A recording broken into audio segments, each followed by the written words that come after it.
What are y'all doing? I forgot to turn my mic on. We are back because none of us could get enough. By golly, the people that were there watching, and I'm back to do it again because I didn't get enough. So I'm excited.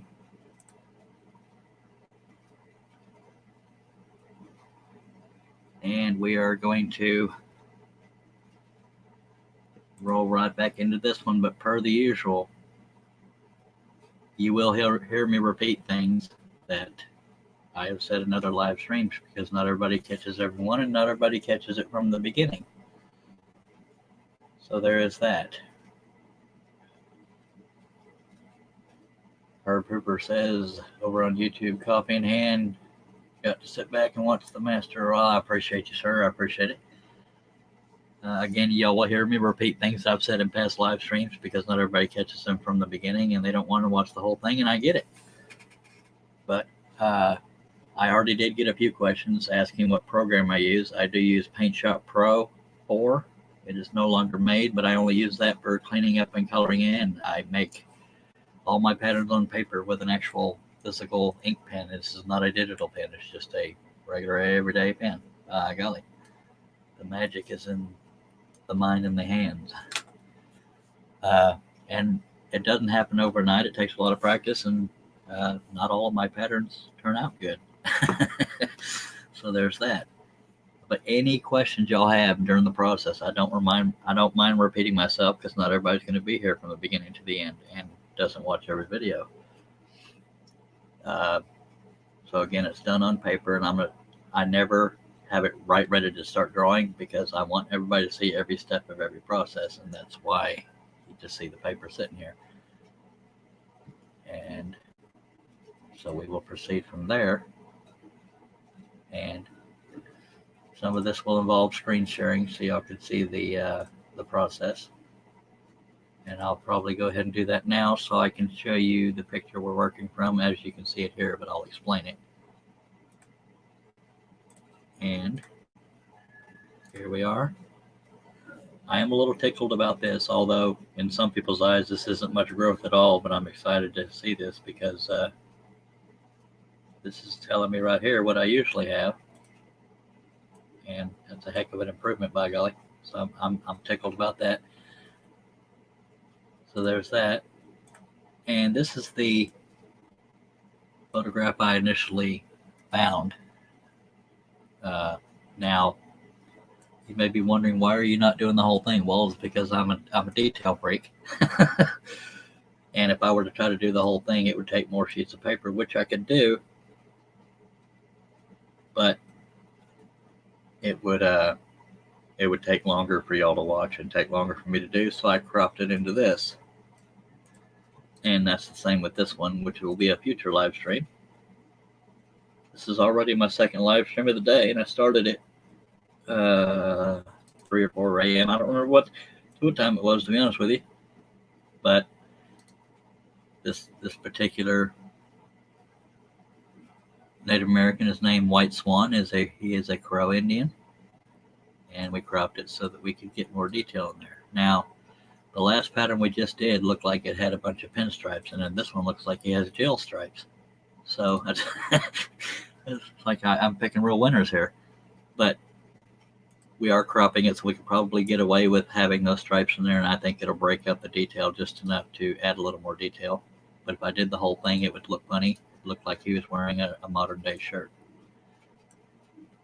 But this is a Frank A. Reinhardt photograph, and that is what we're working from. And the reason why I printed out into 2 sheets is because if I were to print it out in a single sheet, all that detail would be fitting on a standard size sheet of paper. But if I split it in half, like I did here, then I can zoom in, so to speak. And Mimi Lord says, good morning. Wish I could watch, but have to go to work. Yeah, for normal people get to work. I'm not able to, unfortunately. Have a great day and see if you're still at it later. And by God, you never know with me, Mimi. I might be doing a 3 or 4 live stream day because this is already live stream number 2. Patrick's Workshop says, I guess when you make and post content, people watch. Crazy how that works, eh? Well, some people do. Not everybody likes it, though, because I lose a lot of subscribers, but I'm okay with that. And Awesome Man says, I'm with you for a while. Hello. Hello, sir. Patrick's Workshop says he's on his second pot of coffee this morning. Alrighty, I'm on my first Dr. Pepper, but it is a 2-liter bottle, so there's that. And but I'm excited. Okay, Russ Meadows, I got your message in case you're watching. I'm acknowledging it with a thumbs up, just so you know I got it. I just heard a very weird sound on my computer through my headphones. I don't know if y'all heard it or not. Sorry, I get distracted easily. Squirrel. Cheers for caffeine. Amen. Now, this is my caffeine of choice. I'm not sponsored by them, but I should be. Again, if anybody has any comments or questions regarding what I'm doing, please don't hold back, because we all begin sometime, and it doesn't mean you're stupid. It's just a lot of designers do theirs on computers and with digital pens and stuff like that. I won't pretend to know how they do every aspect, so I can't speak for them. As far as people out there, I don't know if anybody else does theirs on paper like I do, and the only reason I really do is I don't grasp computer programs very easily. So that's why I do mine on paper, and I know the average person can operate a standard ink pen. So I'm hoping that this gives an avenue to more people to be able to design their own patterns. So if I struggle to get sales of my patterns, I would rather it be for people buying or making their own. But, it is what it is, and that's how life goes. But let's take a drink of Dr. Pepper, and we'll get going. Y'all are probably drinking coffee because you're normal, but I've never been accused of that, so we're going to roll.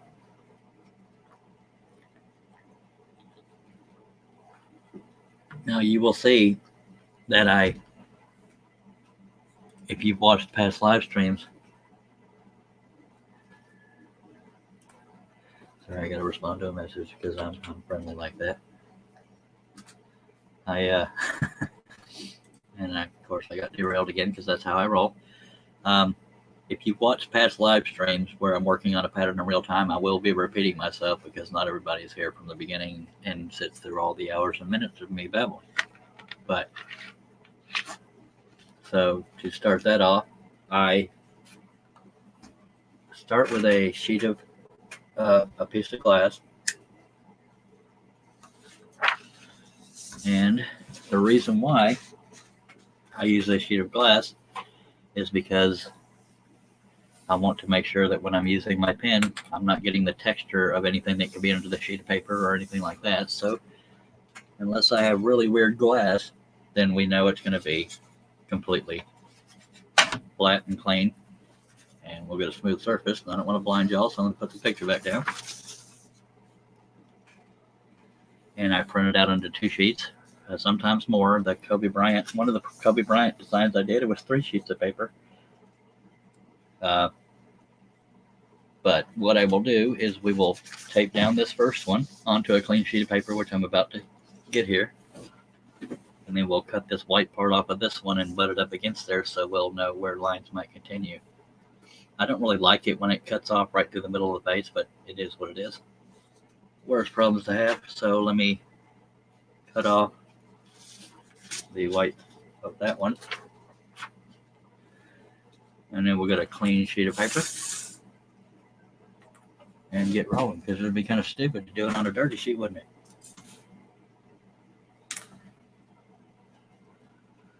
This is live stream number 61. For those of y'all keeping track, if my body would have been in check, I probably would have been on 65 or 6. I don't know. You never know with me. But my body decided to say, you need a vacation, dude. Here's some pain for you. All right. Go through a lot of paper, a lot of carbon paper, and a few razor blades for only cutting paper. And the carbon paper I use I get it from Amazon, from a company called Cedar Rock Enterprises. I wish I was sponsored by them too, because I spend a lot of money getting these, but I'm not good at pursuing sponsors anyway.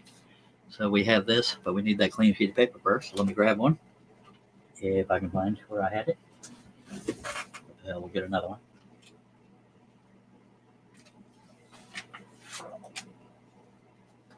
If I could get it to stop sticking to itself. So we have a clean sheet of paper that goes down first on that glass. And we get this very dark. I love this stuff. It's very dark. I don't like real light pencil line type carbon paper. Russ Meadows in his best West Balco voice says, "Hello, everybody." And he's not able to join us because he says he doesn't know if he can do it through his phone. I missed the old feller because I haven't done a live stream in a while before this morning. But here we are. And I might have gotten derailed again. Aussie man says I was on, I'm not going to mention the show, and it is personal. And it says, ask where I could get a really good custom pattern done, and guess who they all recommended. You got it, Charles, best scroll man. Word. Well, I appreciate that. I don't know that the host told you that. If he did, I'm surprised and I'm flattered. But the host most likely may not have been the one to answer that unless he was just agreeing with other people. But I shouldn't minimize what he may have said because it is what it is. We have a good history and a little bit of a negative one, and I'll leave it at that. But that's awesome that everybody told you that. But I also get that the average person doesn't want to. I'll be damned. Thank you. That's good to know. So I stand corrected, or sit corrected, and I appreciate that very highly from him. That's awesome. That is awesome. Yeah, I've tried to heal that wound, and I got turned down. But I won't go into detail there out of respect for him. We were so close for so many years. Tried to heal it, but it takes two people wanting to get there at once, and hopefully someday it'll get back to that. But thank you, Russ, and anybody else that recommended me that. That is very flattering and means more than I can put into words.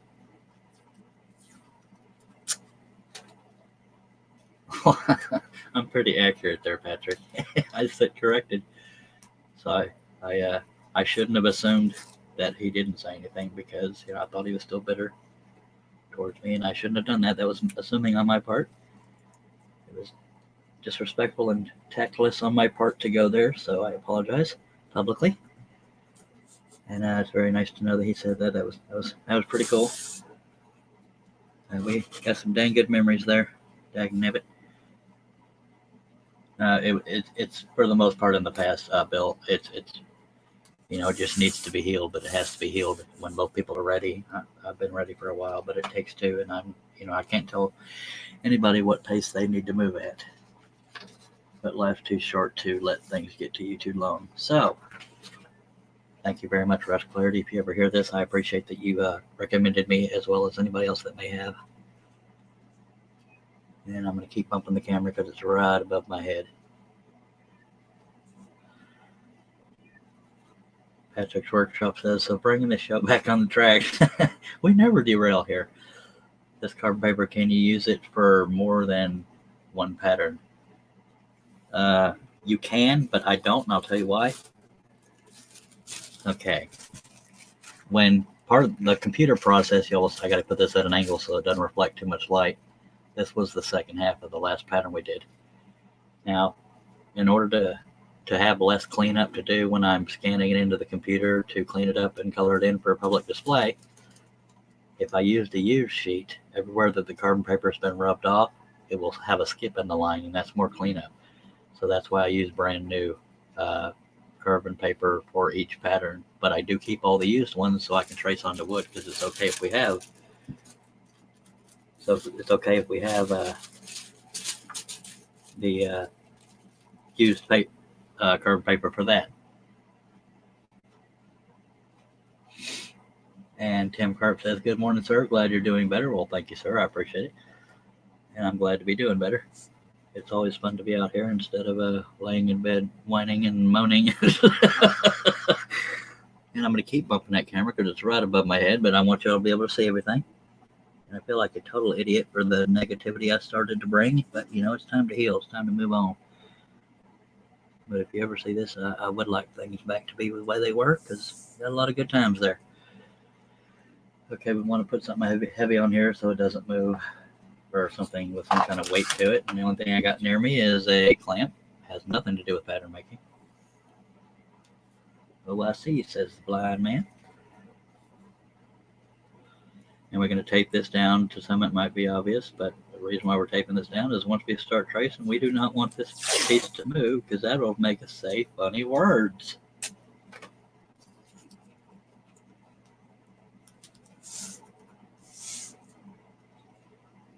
Who doesn't have a plant sitting in their office? I mean, come on now. Okay. But I will say publicly, Russ Clarity, me and you need to smooth things over and be good for the community. I mean, there's too much going on and too much for us to share. I probably shouldn't have said that publicly because that's putting him on the spot and that's not fair to him, and I'm trying to be respectful here. So, yeah, I will generalize. Life is too short to let some grudges continue. We learn and we build. And I don't usually get this personal in my live streams, but I'm human. So let's get back on the Native American here. His name is White Swan. He is a Crow Indian.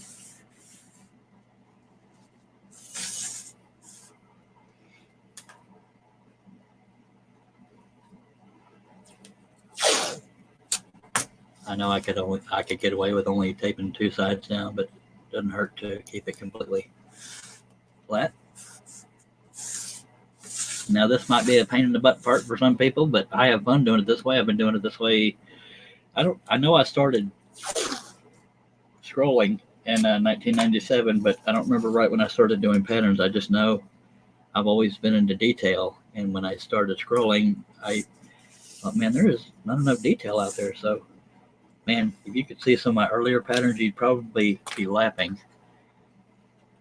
because they were digital messes. I used to just go into a graphics program, real basic one like Microsoft Paint, and I would use the line tool trying to trace with it. So all my earlier patterns were pixelated messes, and I would work on any size pattern I could find. But now I only work with big, clear, close-up photos like this.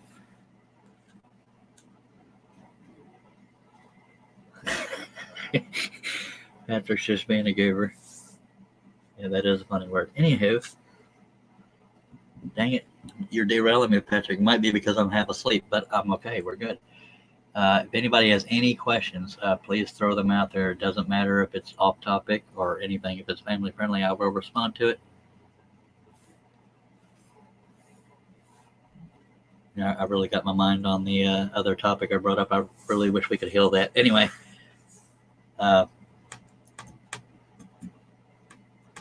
it would open up so many things for the community. Anyway, so what we're doing here, we're doing half of it.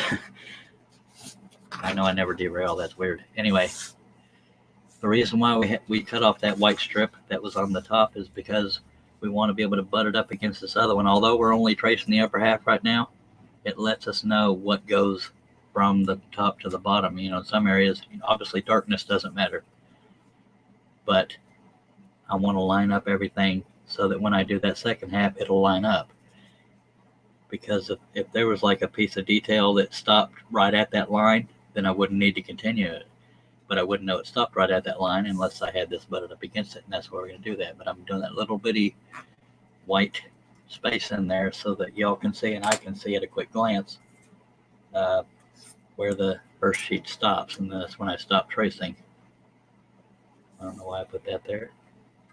Dale Barnard says, after you trace the photo, do you scan what you drew to keep the pattern? Yes, sir, I do. That is the second half of the process. I trace it first, or both halves first, and then I scan them both into the computer. Now, I don't teach the computer portion. I do show it, but the computer portion is just for me to clean it up and color it in for public display. If you're doing it for yourself, you can get away with just tracing it and then tracing it directly onto the wood. I hope that made sense. But yeah, I mean, I do that. You could do that even for yourself if you want to keep all the patterns you design on your computer. But I only scan mine into the computer. Well, I do keep them because I sell them, but I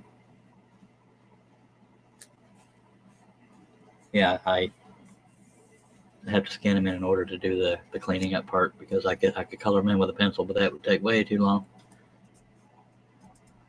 So yes, we're only working from here up, but we want to reference under here. And I always start with the eyes. I say that, but I don't know if I did that on the last one.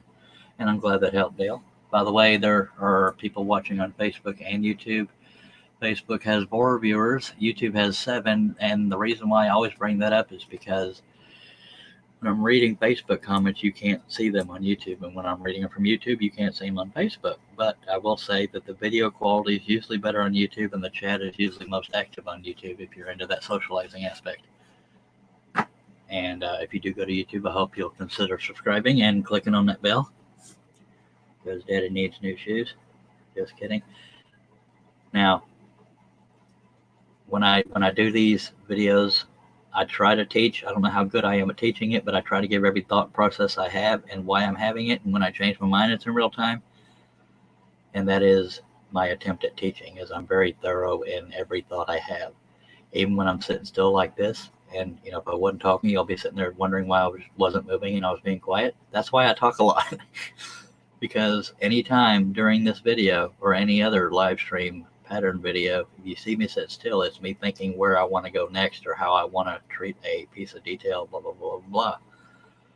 And blah, blah, blah is, translation for however you want to finish the sentence.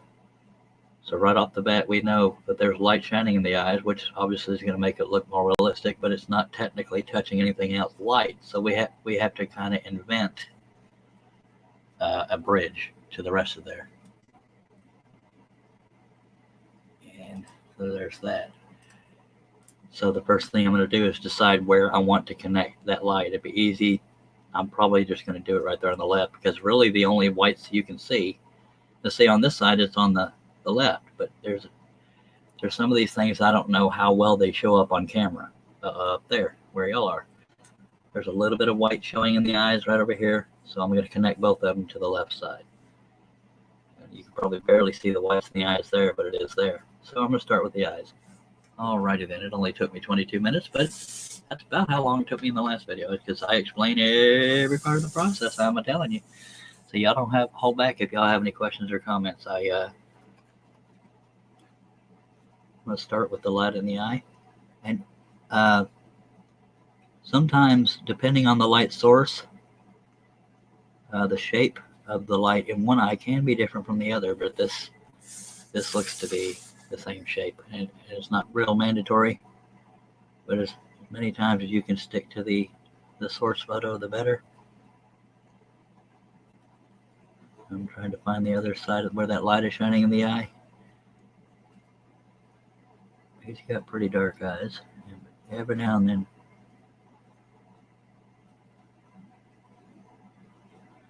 I can't see the exact shape here, but we're going to go with that. And luckily, part of the reason I slightly lighten photos before I print them out is so y'all can see the pen lines. Thank God. Otherwise, it'd be that much more boring to watch. But it's also because sometimes the little light details don't always show up. But one example I don't know how I'm going to deal with, just to let you know ahead of time, when we get to the second half, you can see the chin line here, but then it goes off into darkness. So I may include that chin line, and I may not. So we won't know until we get there. And then even if we include it, we can edit it later in the graphics part. Got a piece of tape hanging off there I'm going to get rid of. Okay, and there it goes. Stuck to my finger. So yeah, there's that. And I'm jumping around a lot, I know, and I apologize. So stop me if you have any questions. I'm going to take off my headphones so the cord doesn't keep distracting me. So right now we're just tracing. There's no magic to it right this second. But sometimes you need to create bridges for stability and for not having a floater.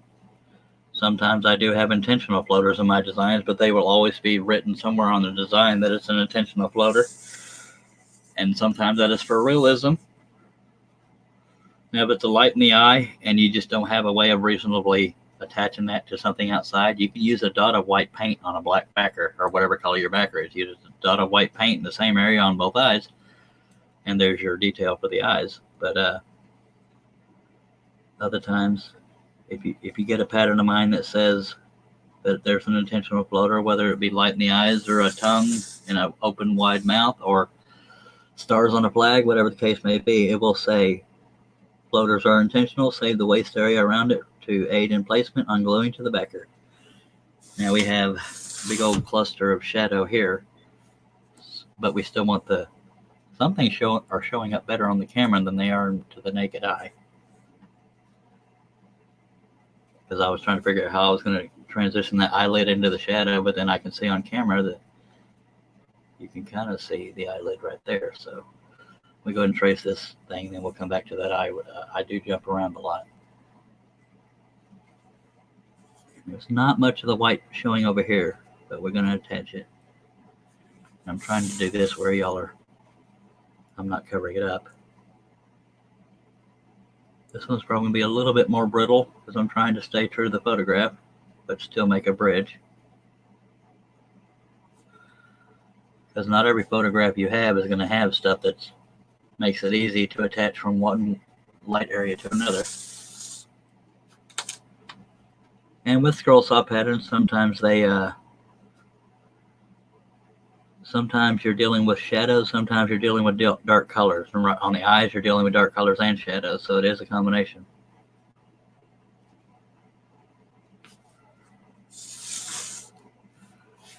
And some of this is really hard to make out. Like, I think there's a little bit of an eyelid showing right in here, so I gotta think it through. And I think part of it even an eyelash somewhat, but it's somewhat blurry, so I'm just gonna wing it.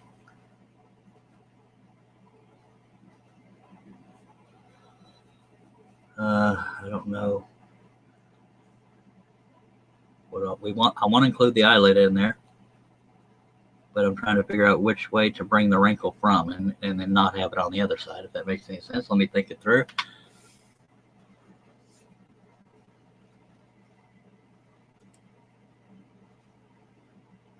I apologize for the dead silence, but I don't know what else to to say to explain why I'm sitting still here.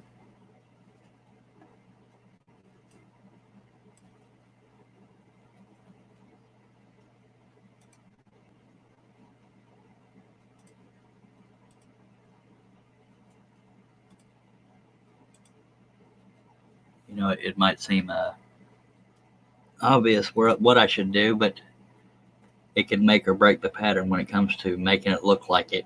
This eyelid will be easy because there's a very obvious thing here, and I'm trying to figure out what to do there. Yeah, you know what? Let's just go with it. And y'all might have been thinking I was overthinking that, but I go through this every time I do a pattern. Plus, I tend to overthink things anyway. But we don't want that eyelid to fall off, so I'm trying to somewhat rough it in there.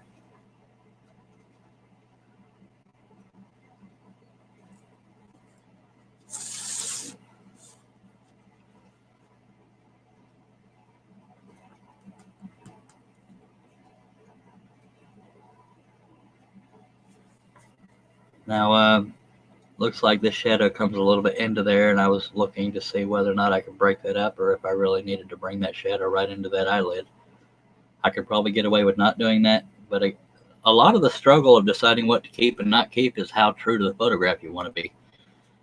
Because it shows me that it's somewhat going into the top of that eye, but it seems like it would be easier to cut and more stability if I don't add that little drop down in there. So that's what I mean by me changing my mind in real time. I do that a lot. So I'm just going to work towards it and we'll just wing it.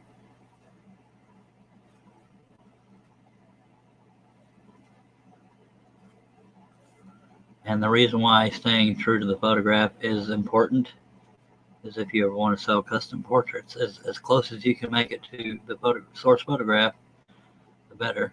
But this one, I'm not real sure how I want to treat it, so I'm going to come just short of it.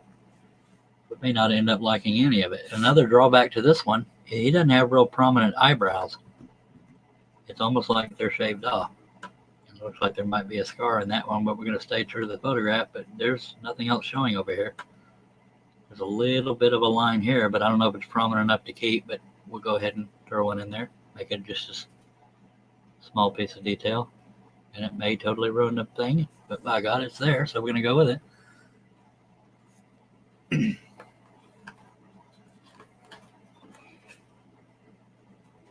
decide where I want to go next.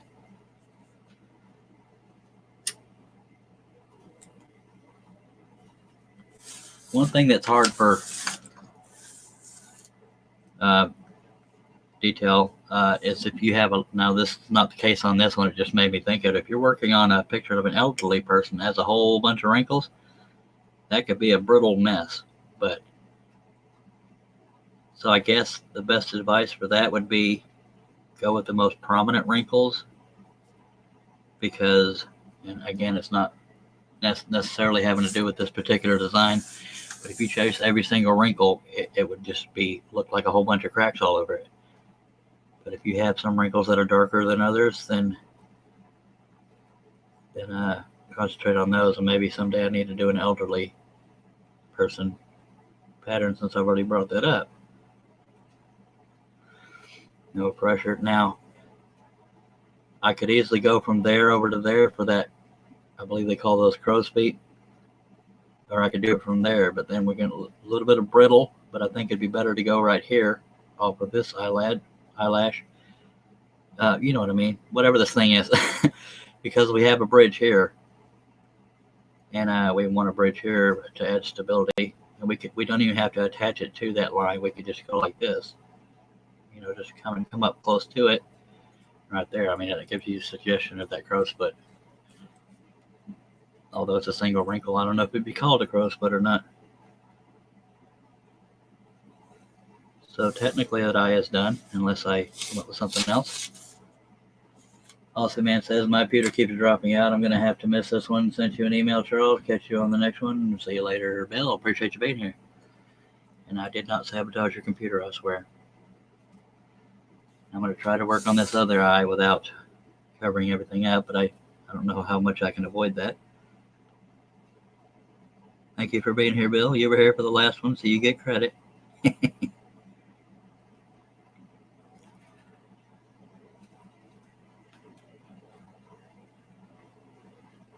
We got 12 people watching. I appreciate you being here. If you have any questions or comments, please feel free to throw them out there. I will read them, because some people are on Facebook, some people are on YouTube, and I'm trying to. This is a very, to me, obvious scar in the eyebrow or brow bone, but because we're trying to stay true to the photograph, I'm going to include it in there. Otherwise, I mean, if you just want to make a generic scroll saw pattern and want it to look like just Native American, you don't have to add that in there, but I'm trying to stay true to the photograph. That's why I'm keeping it in there.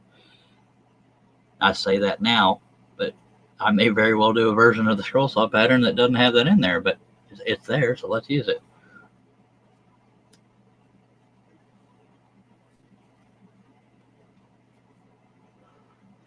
Believe it or not, part of the time I'm doing this pattern, I'm actually looking at the computer screen, which is, to me, right in front of me. The camera is above me, because for some reason there's some things I can see better on the computer screen than I can with my naked eye here, which is just weird.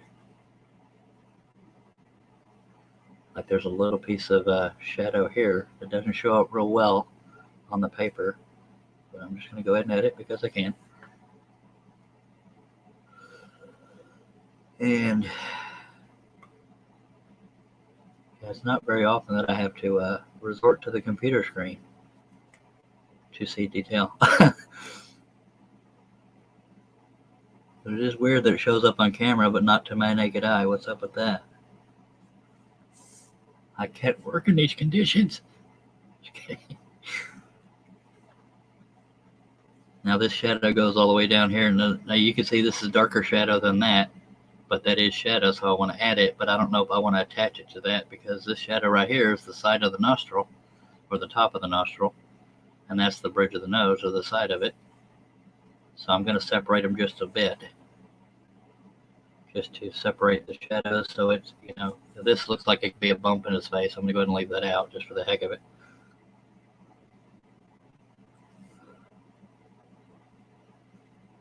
But sometimes the shape of the shadow matters because it's showing texture on the face, and that's, so I don't know, I'm not going to leave out. See, this is me changing my mind on the fly again. I don't want to leave that out because I want to stay true to the photograph.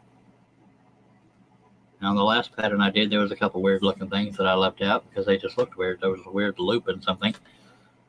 And I think there was another example where he had pinstripe looking things on his top, and it looked kind of weird. So I took those out. Now we're doing the nostril shadow. If you were drawing that generically, you would just do kind of a little short rainbow thing, but it had that little nick in there, nook, whatever you want to call it. So I added it, or a little crook in there. But it's showing the texture of his skin and his nose and this and that. There's 50,000 different shades of shadow right here, but I think I'm just going to use the general shadow. But I can see there's a nostril line there. I don't know. I'm actually struggling as I say that. Y'all might be able to see how it's a little bit darker right in here where that nostril is. And I can also see the side of the nostril here. So, you know what? We may treat it like there's no shadow right there on the nose. I'll just do... see, this is part of the struggle. I go through this stuff in real time for you folks.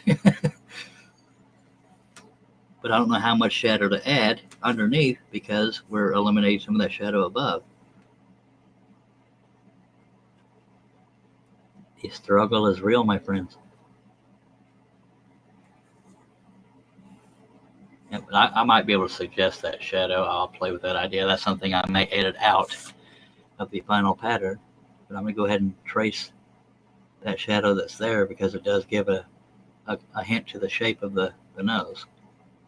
But I'm going to separate it like that. It may end up looking stupid, but we'll find out together. Because sometimes on these live streams when I do patterns, I ask for feedback because I don't trust myself sometimes.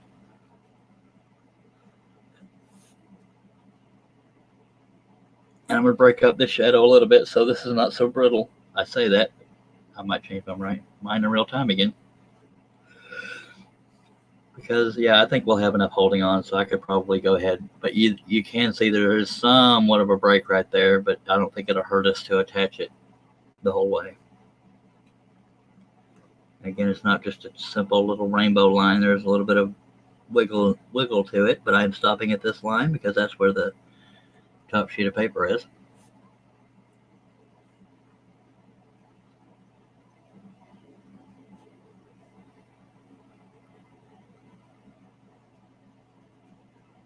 Now you do have to be careful with no shadows onto the upper lip because I have had patterns where it looked like a Hitler mustache because the shadow just falls just right. Luckily, we're not dealing with that one on this one, but sometimes shadows and things don't translate well into a pattern. Now this, you can see this prominent shadow on the upper lip. Hopefully that will translate well. There's little specks here and there I guess I could add because they are in the photograph. It's mainly showing divots in his skin, so to speak, but it may not look well on a scroll saw pattern because that just looks weird right now to me. So I may leave those out if I think to.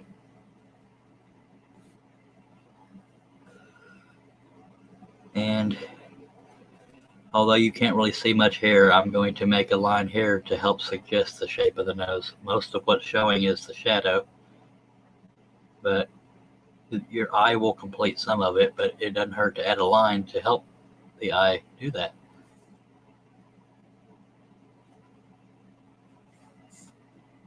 So there wasn't a whole lot to mess with right there.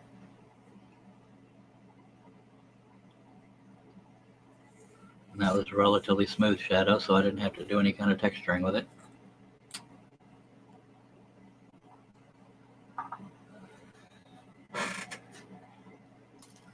I'm going to take a swig of Dr. Pepper.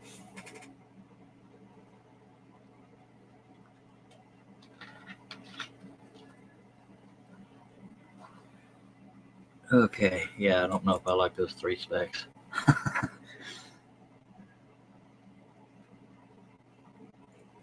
Jumping around here. At some point we have to address all this. No matter what parts you're scared to deal with, at some point they have to be addressed.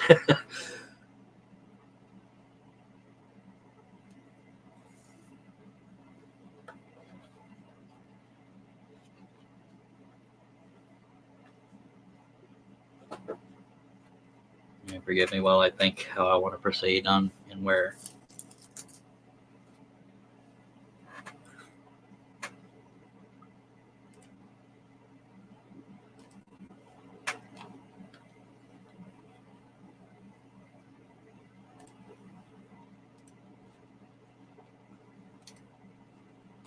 I apologize for the silence, but I don't know how to think out loud on this particular part. I'm just trying to figure out which lights and darks I want to deal with.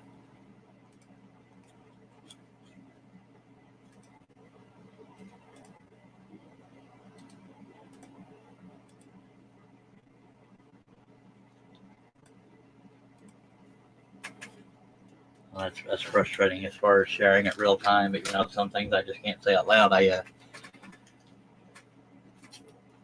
And I may be overly thinking things, and I tend to do that anyway, but like this prominent shadow above that side of the lip, it shows that his lip is puffed out a little bit. So we have to be mindful of that. But if I don't put it in there just right, it may not translate well and could look like a weird birthmark. I'm not trying to be tactless in saying that, but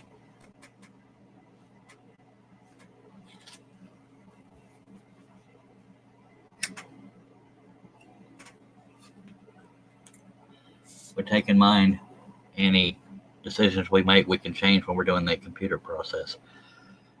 Again, this video is not to teach the computer process, it's merely to show it. But I'm going to go ahead and trace some of these shadows in here. And I may change the shape of these if I don't like them and invent some that I can't see just for stability.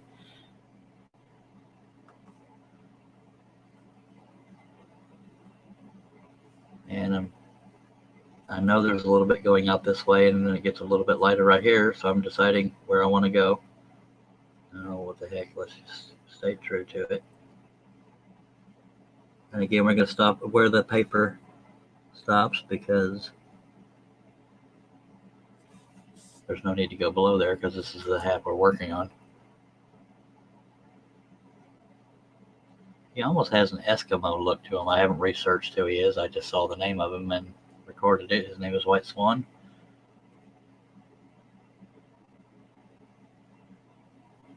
Russ Meadows says, don't take those wrinkles all the way into the shadows, and I'm not going to. That's why I drew around here, because you could see some light around here, so that's why I did that outside first before trying to do the shadows. See, that is what I mean by feedback from people watching, because they're going to have an opinion on what I should add and what I shouldn't add. And that's why I made it a point to Charles Thomas has got to go. Charles, customers want their products pronto. Appreciate you being here, Charles. But Russ Meadows has said exactly what I was thinking. I didn't think I wanted those because you could see some light here. Again, it's showing up better on the computer than it is to the naked eye. So we want to have a little bit of space behind here. So that's why I drew it the way I drew it. And y'all may agree with some lines I do, some may not. And that's the beauty of doing it ourselves.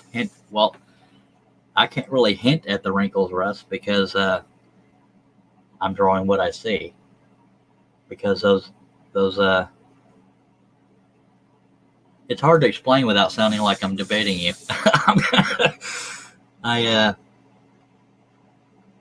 Some of them I can hint at, but I'm also trying to stay true to the photograph. And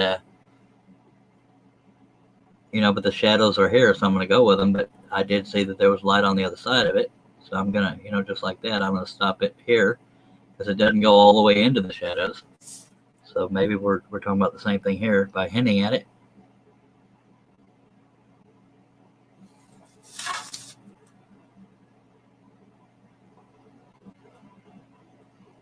There's a very light wrinkle right here. And I don't know if that was even worth adding, but I may end up adding it because I'm deciding in real time.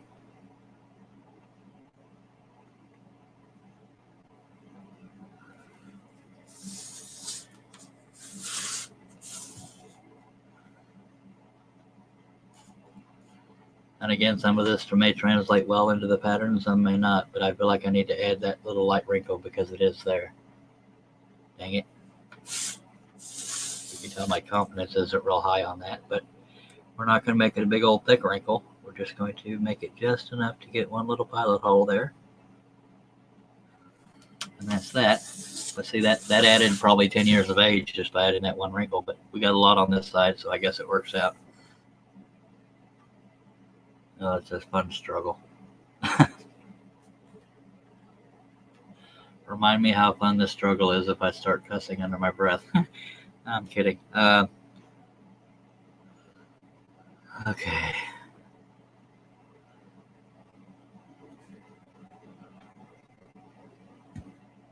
I'm telling you, it is amazing me. I know I keep saying it, how much stuff shows up on screen that doesn't show up to the naked eye. There's a little bit of light right here, but I can get away with not adding this little area right here. But this one is here, so I'm going to go ahead and do that.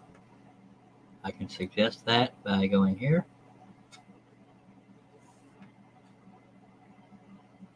And some of this is just going to look funny, by God.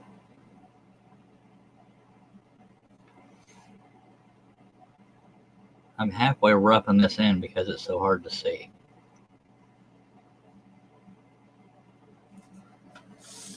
Now see, on the computer screen, it looks like I completely went inside the light area.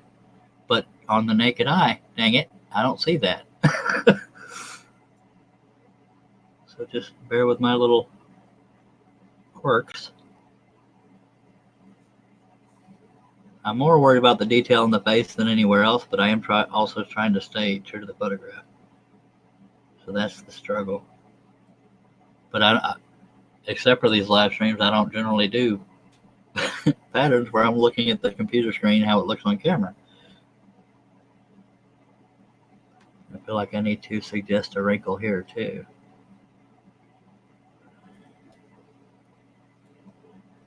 And I know this line goes all the way across, but we don't want a floater, so I may just go a little closer with it.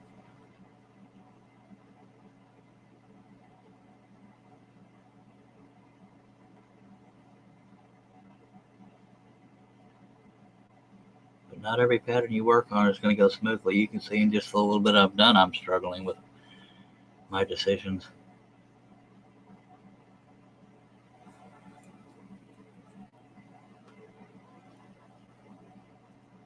It's hardest for me when I'm dealing with different levels of shadow colors. Like when we in here in the nose, it was very dark here, not quite as dark there, but you could tell it was all in shadow. It really is a struggle.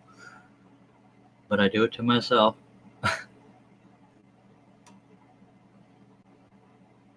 Not real sure how to shape that one because it's not real clear. It might be clear to y'all, but it's not to me. But it's adding dimension to his forehead here. There's no doubt in my mind some people watching might have already made other decisions that I've made, or different from what I've made.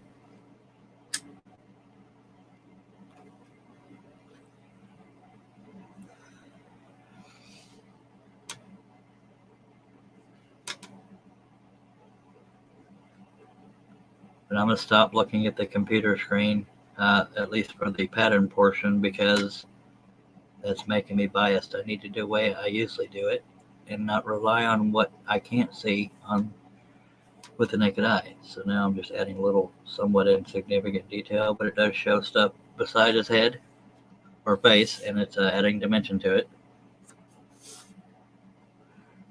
I think the first time I had to do a live stream pattern making, Russ Meadows kept having to tell me to make sure I was in the screen because I kept going off the screen, but I think the camera's a little further back now and we can get away with it. Again, we're stopping on that first sheet of paper.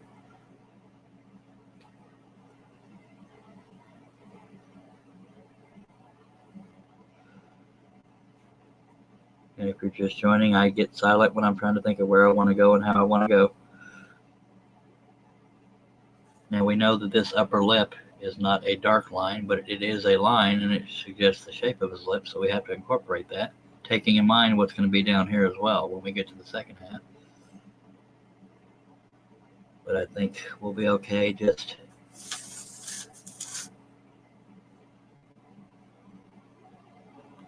don't want to do a whole lot of wide lines here because it's not a wide line.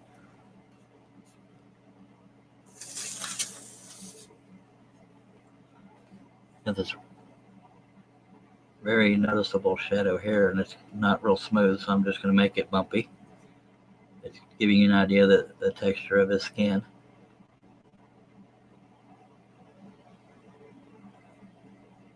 But but there are different levels of dark, but it's either there or it's not. That's one thing you can't do with the scroll saw pattern is shade, but you can suggest shading, and that's what I'm trying to do. But I'm not sure I'm going to like this mouth on this pattern because it's hard to, it's very dark right here and not quite as dark there. So I'm going to trace it to make note of where it is, but I'm also adding this dark line in case I decide to change the shape. I'll know what battle I was having while I was working on it. And that's below the line, so we're not worried about that right now. Once we get past this hard stuff, the rest of it you can practically wing it all. But yeah, that mouth is going to be a booger. I can tell now, as you can already tell. But hopefully it shows up to y'all how there's a dark and a light shadow there, and it's like which one to include, and it's frustrating.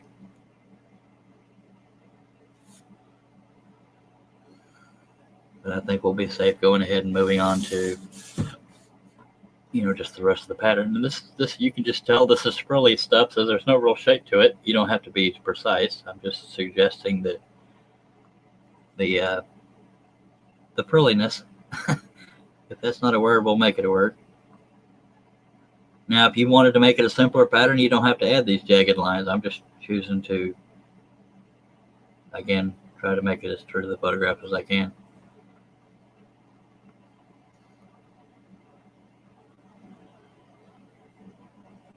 So you will notice I'm not staying right on certain shadow lines. I'm kind of just suggesting a lot of it. But I'm also staying somewhat close, so we're good. But again, this is just, part of his headdress, and it's not as important to it looking like him as the face is.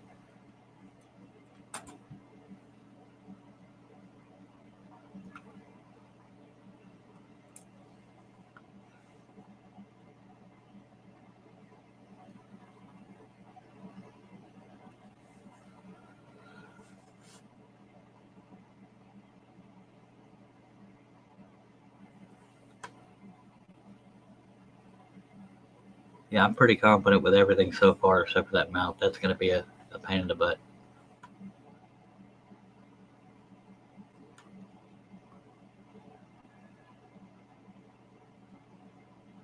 I know I'm not tracing this exact because some of it's dark, some of it's light, but it is just the headdress, so it's okay.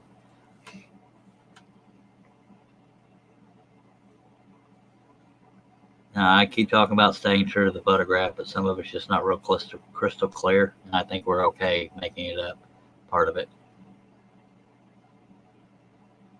There's some things I'm attaching that aren't attached, some things I'm separating that aren't separated, but it's just to balance out the pattern, in my opinion.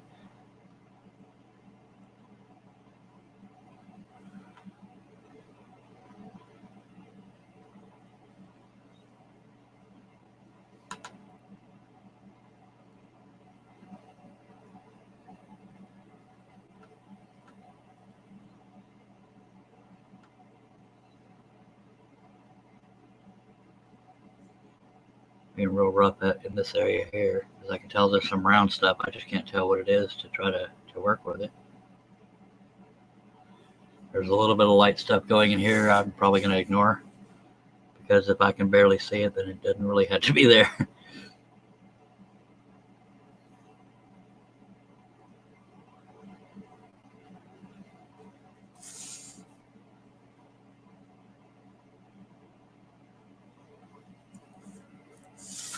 As you can see, these are very large cutouts right here, so as far as simplicity goes, there's that.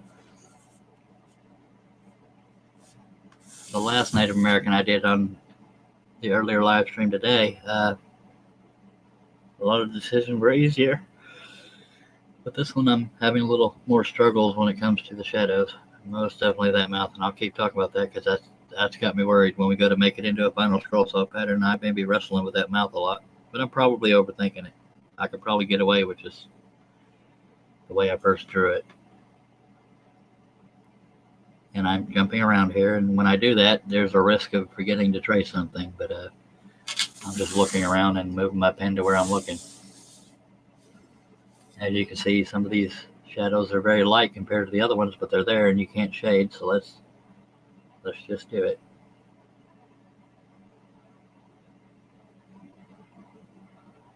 Again, being very generic in the tracing of it, not trying to stay right on a line. I'm also trying to keep in mind that I don't want my hand to be in the way while I'm tracing something, so that's why I keep moving the piece around.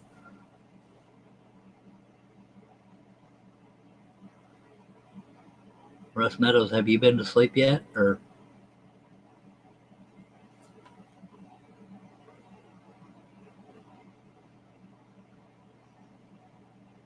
if you're even still watching.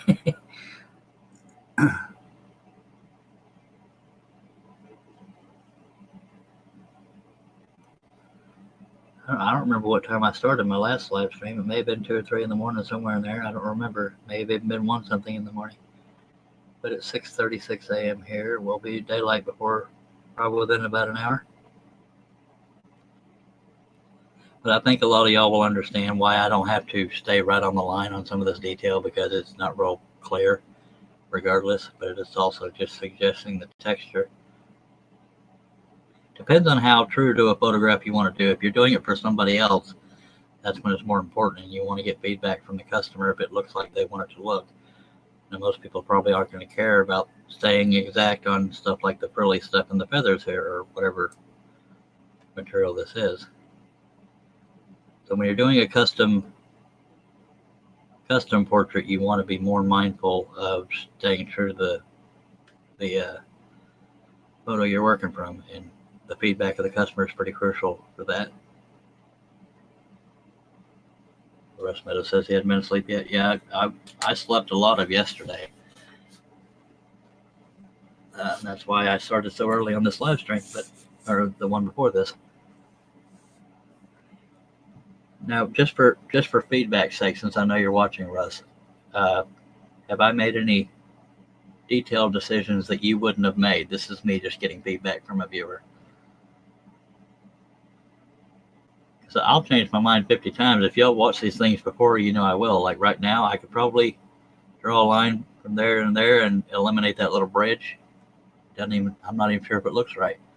So that's me deciding on the fly that I'm going to leave out that little line there. And when I want to leave something out, I'll put little marks like that through it, and that'll tell me when I go to scan it in to not worry about keeping that. But yeah, there's probably a whole bunch of decisions I've made that y'all watching may have said, I probably would have gone different than that.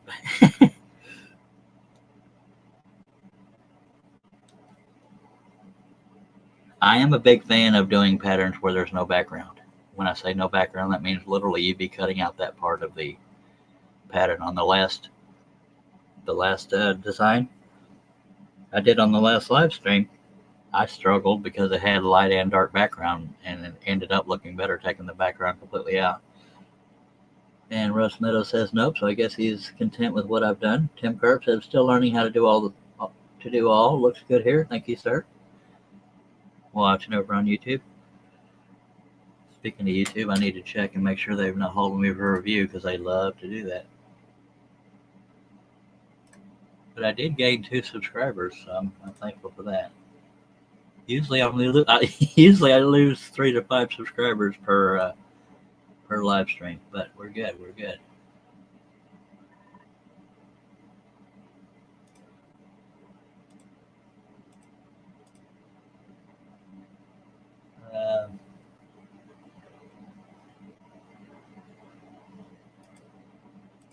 Where do I want to go?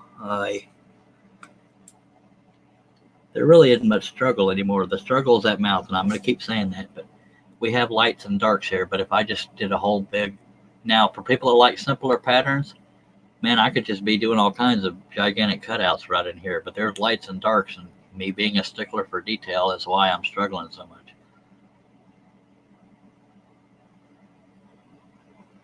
Now, when it comes to staying true to the texture of everything, when I get to this outside edge, I want that to look realistic. So I'll probably take more care in tracing, at least more care than I'm taking in the areas like this. But because a lot of headdresses aren't this frilly. I mean, I know you know what I mean, hopefully. because they look more like feathers. This looks like a lot of frilly fur. Fur, for lack of a better word. I don't know if it's cotton or whatever, but it's a lot more frilly than feathers. Or traditional feathers you usually see on a headdress. That's a lot of what I'm seeing here. I don't think I see any real feathers until you get over here, if that's what that even is.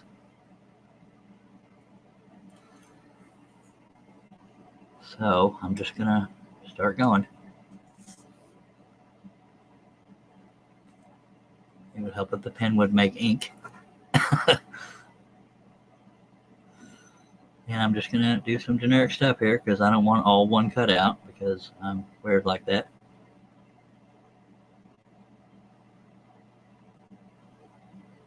I really am just making up some of this and just using the light shadows as a guide, as somewhat the shape I want to end up with.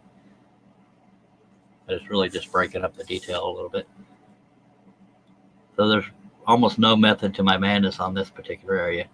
I just did it. I could just combine a light and a dark shadow there just because I could. But again, it's up to you as you go.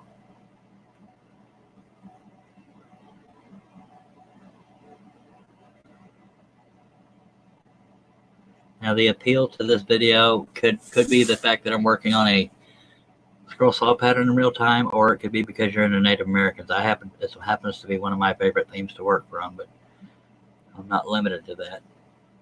I love Native American, rustic, Western animals, horses specifically, and yeah, it just depends on the picture. Certain pictures speak to me.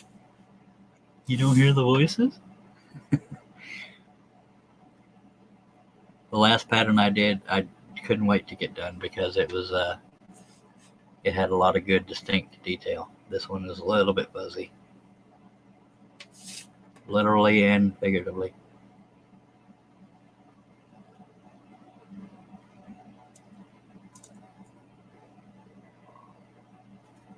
I think I'm going to start, since I've gone into this area, I'm going to start by tracing the dark stuff and then figure out what light stuff I want to add in there. If it's either there or it's not. You cannot shade from light to dark without it being a separate cutout. Some of it I'm winging it as I go, some of it I'm actually tracing.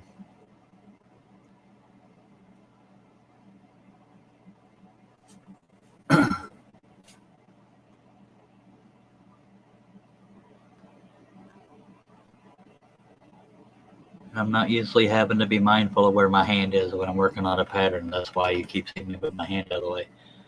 Mr. Chris Nealon says, good morning. Good to see you. Good to see you too, Mr. Nealon. Oh, diddly. I'm going to stretch a little bit. Y'all bear with me. I'm getting old.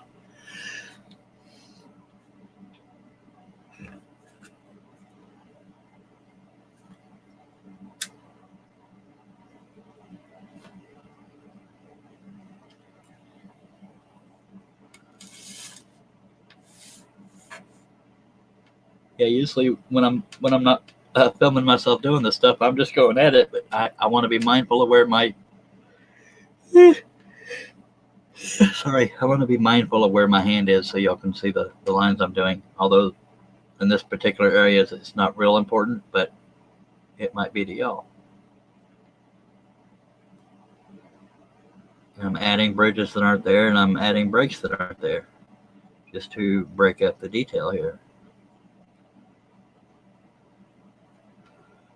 But if this live stream doesn't quite do it for you, I think the last one, as far as detail and it turning out exactly the way it could, I think you might like the last live stream if you're interested. It was another Native American. I believe the name is Chief Black Eagle. I don't remember now because I've blinked a few times since then. Was it Chief Black Eagle? Dagnabbit. Now I'm wondering. I'm gonna go look.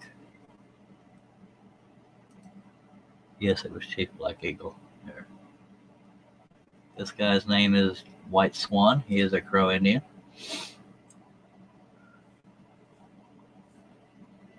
And it kind of makes sense, with all this frilly white, it kind of works out that he's a white swan kind of guy. I don't know why I found that so funny, but I did. And you saw I just jumped down to here because that's where my eye went, and that's why I decided, what the heck, let's do a piece of detail in there. Russ Meadows says, going to take a nap, Charles. Blah, blah, blah. He says, going to take a nap now, Charles. Catch you later. Dang it, Russ. Now you got me all tired. I'm just kidding. Sweet dreams. Appreciate you dropping by. I'll bug at you later in case I decide to do a third live stream for the day. By God. Sleep well, my friend.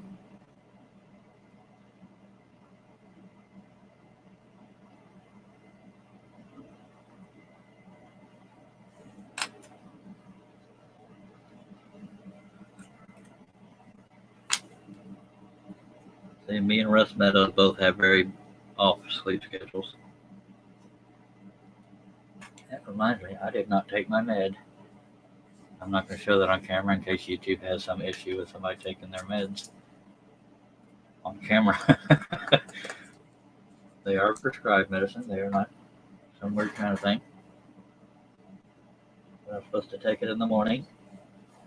And I don't want to forget, or I'll be even more loopy than I am right now. We have 6 people watching. If you have any comments or questions, please feel free to throw them out there.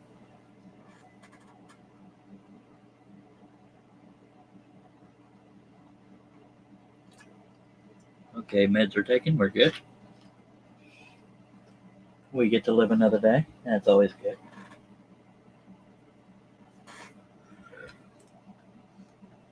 Now, again, another example of what's showing up on the computer screen, but not my naked eye, is some of the shadows in here. I'm actually having to look at the computer screen. For the sake of reference, it may be obvious to some, but the camera's above me. Well, in front of me and above me, and the computer screen's here. And when I look at the computer screen, I can see areas of shadow, like right here and here, that I can't really see as easily on the sheet of paper. So I'm actually looking at the sheet of paper on the computer screen. And that allows me to see some of this stuff. Not much shape to it, so I'm just going to kind of suggest it.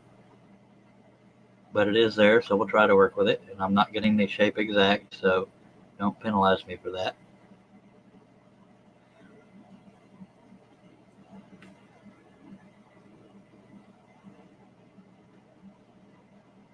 Y'all let me know where you're watching from. Earlier we had somebody from Egypt, somebody from India, somebody from Australia. We had some Texas people. By God, let me know where y'all are at.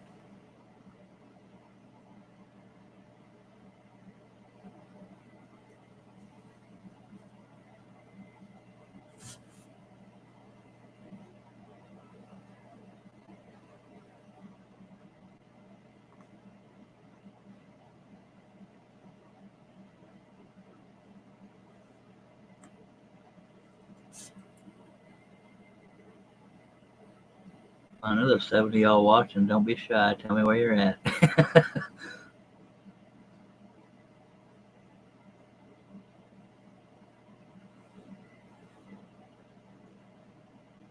I'm in Gatesville, Texas, for anybody that might care. It is about 45 minutes southwest of Waco.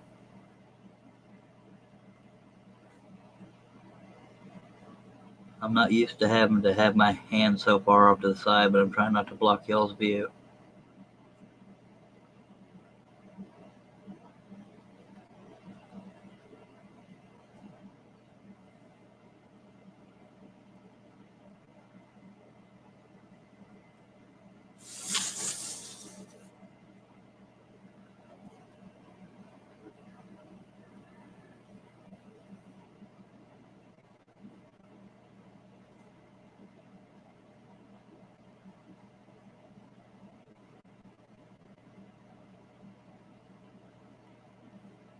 I am somewhat tracing, but somewhat roughing it. I'm just getting the general shape of what I'm seeing because it's not real clear. And you'll hear me say that a lot because I don't want people thinking, man, he's nowhere near those lines. It gives you an idea of my thought process. Chris Nealon says he's back home in Connecticut after some family time in Vermont. All right, so he's way up north. Tim Karp is in Wilmington, North Carolina. I used to live in Fort Bragg, North Carolina. I don't know how close that is, but yeah. Now, you can see that we have some kind of shadow in here, but there's almost no shape to it. There's going to be a whole lot of dreaming up here. But again, I can't make this detail lighter than this shade. than this shadow. So I'm just going to trace it. So it's all going to be cut out. I say trace it, but I'm kind of half winging it.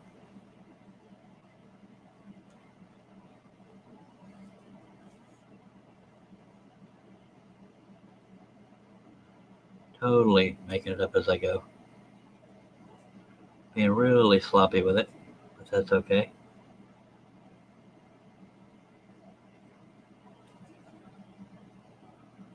And with me trying to make everything look all frilly, believe it or not, I'm mindful of how that just looks like a square end there. So I'm going to actually change the shape of it and scribble that out.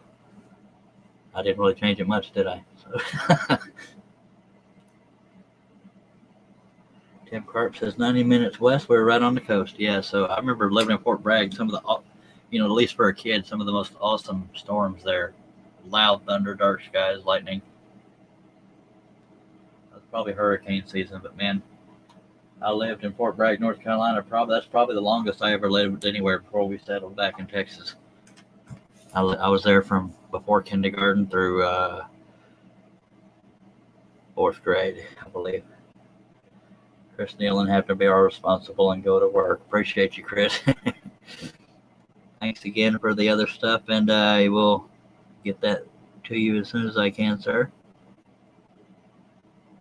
As I know you know that, and have a wonderful day. I'm not going to add that we got more shadows here, but I don't want to go ape crap because it's not real dark, but it is there. I'm telling you, this is part of the struggle, my friends. Be good, Mr. Chris Nealon. Appreciate you dropping by per the usual. Again, there's almost nothing to trace here. I just know that there's stuff there, so I'm kind of making it up.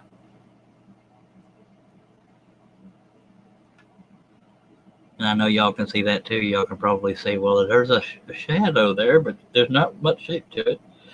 Hopefully y'all agree with me, because otherwise we're going to sit here and get into a little debate over nothing.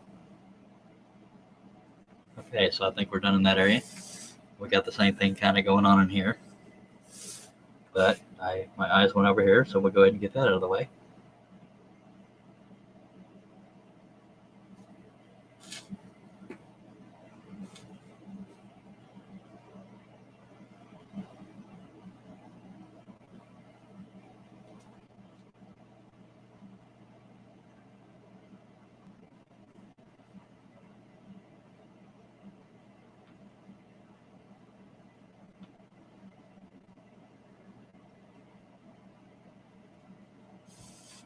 Other than that mouth and this area right here, not a lot transitions into the lower half, except for, some of the little detail feathers, but nothing really majorly important is there that I have to be mindful of.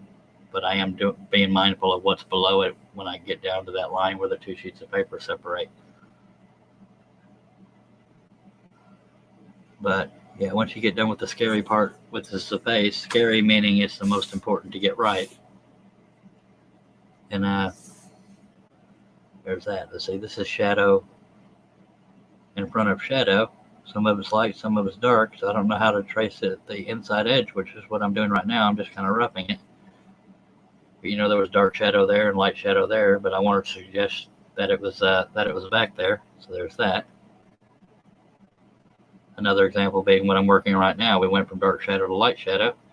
So I'm going to put a little bit of a separation there. If you're going for a simpler design, you can combine the two and just have one large cutout. But me and simple don't usually happen in the same sentence. Although I am combining some of these.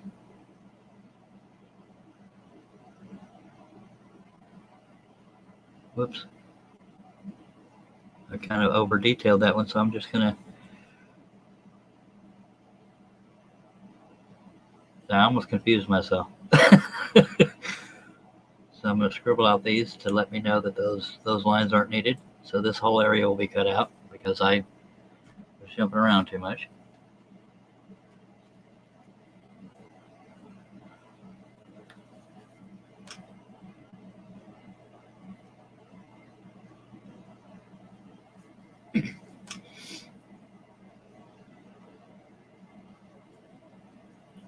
Not very often I say whoops during it. I may change my mind a lot, but I don't usually say whoops. But every now and then I'll confuse myself with a bunch of lines.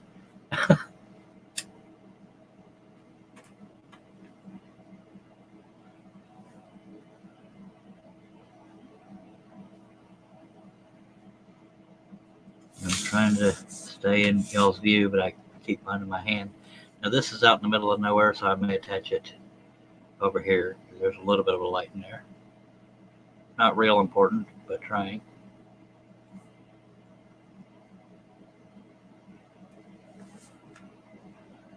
This is very blurry back here, also in the photograph. It's just the nature of photography at the time, anyway. And so that's why even less worrying going about the shape of it. I'm adding a lot of detail that's not even there, just to add some texture to it, since we know it's frilly.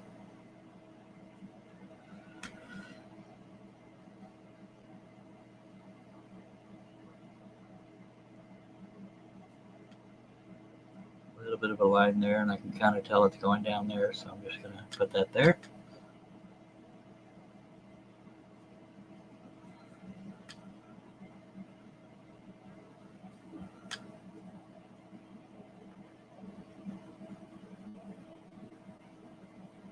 Pretty confident that's a feather, so I'm treating it like one as far as the direction I'm doing the quote-unquote grains.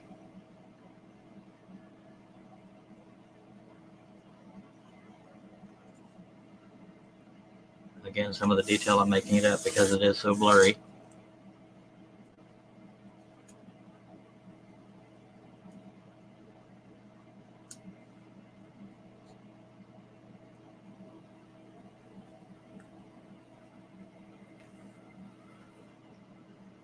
I'm going to go ahead and trace the border here and then come in and do some of that. Now I'm going to try to somewhat stay on the line on this outside here for realism, but my hand may cover it, but I have to trace it, so I don't know how to do that without my hand covering it. I say that I'm going to trace it as good as I can anyway, because it is kind of blurry.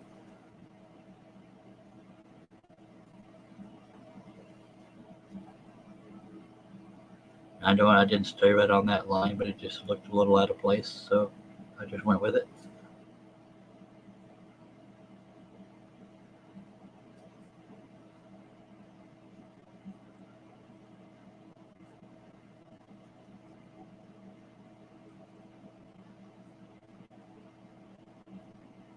And I apologize that my hand is covering so much of it. I know part of the appeal of this process is to see what I'm doing, so I'm trying to be mindful of it.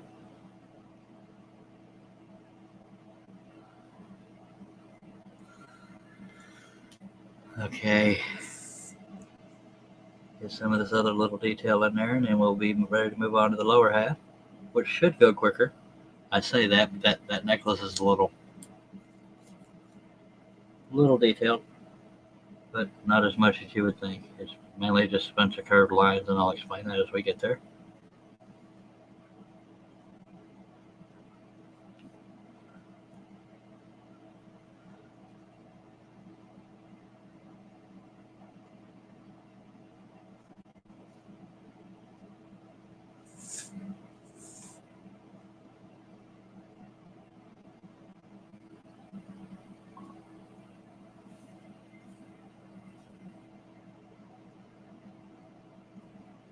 I really am making up a lot of this stuff because it's such soft and subtle detail.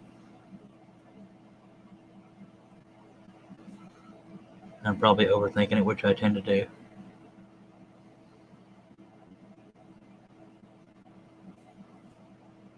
Just about done with the upper half. And I believe we're done with the upper half. Let me do a quick check, then we'll move into the second half.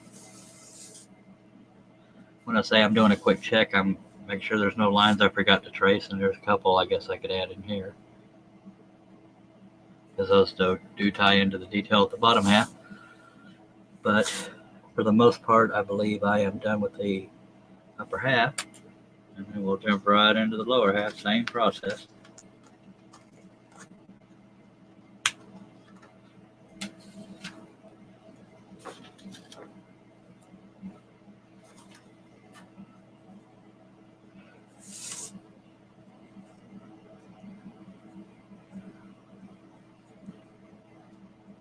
need my fingernails the day I clipped them off.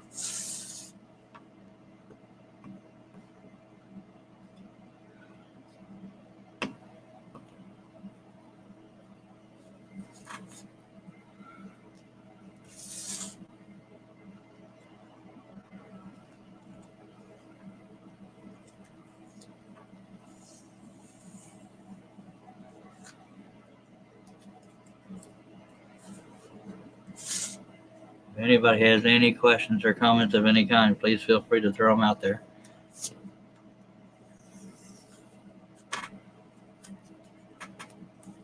No such thing as a stupid question, and I don't mind repeating myself if you missed any part of this. I don't mind explaining again any part of the process.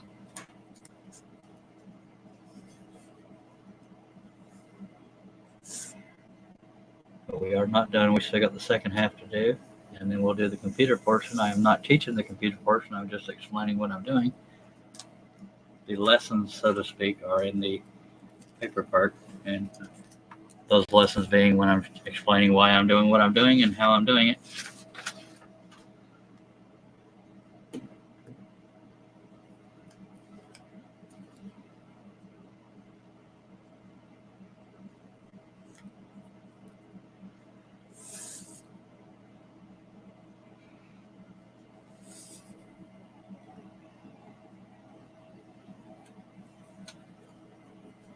Yeah, around 2:30 in the morning, old Steve Good dropped by the chat. That was a good little treat. I mean, I appreciate all y'all being here. It's just one of my oldest friends, and don't often get to talk to him as much as I would like. So that was a special little treat. He wasn't on the panel. He was just in the YouTube chat there. That was cool. Okay, that's the upper half. And I'll go ahead and hold up the lower half to it to give you a basic idea of what we're working with, but we're still going to do the lower half. And it gives you an idea what we're dealing with. It doesn't translate as well until it's colored in, but we'll come back to that.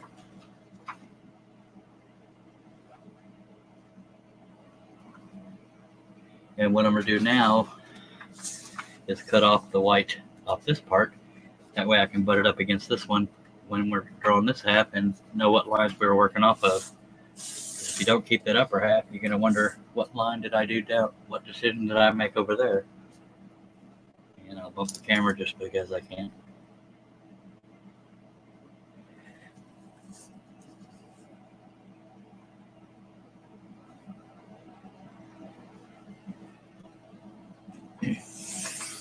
Some patterns only take 2 or 3 hours to do. Some take 5 or 6, but this won't be one of the 5 or 6 hour ones, so don't you worry. It's like, oh, I use it for that. Okay, we're going to get us another clean sheet of paper. And do the same exact process with the lower half that we did with the upper half.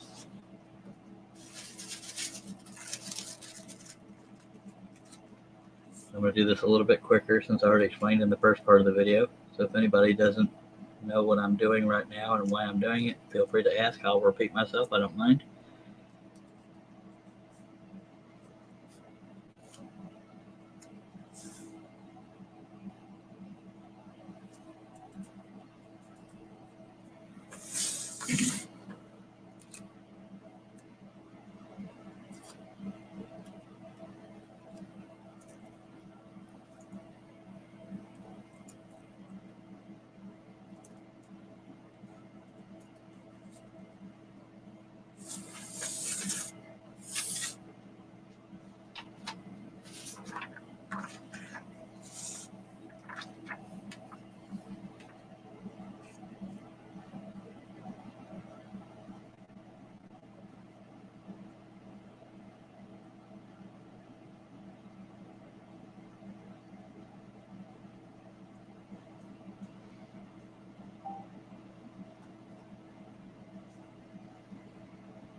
All right, Chris Nillen, if you're still watching, I got your message on Facebook. Thank you, sir.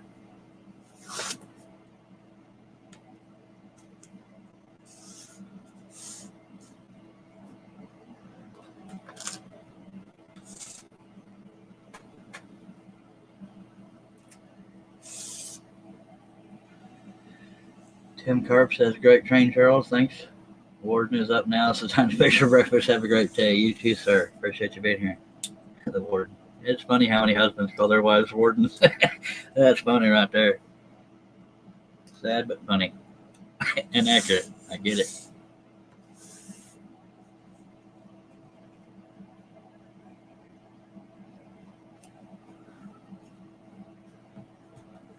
My wife's probably getting up right about now for work, but we're used to doing our own thing. I'm not neglecting her. She knows that. And vice versa.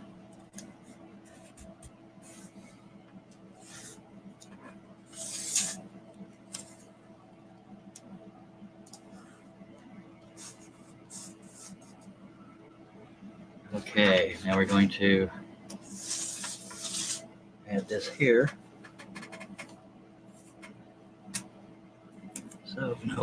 So we know what lines we're working off of.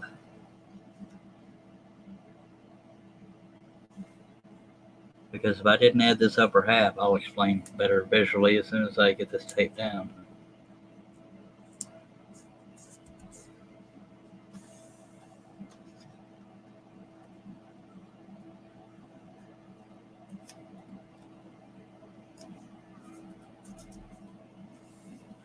If I didn't add this upper half, I made, and I just started tracing the lines willy-nilly, I may not have known the line decisions I made on the top, and that's why I taped the upper half there, even though we've already drawn on it.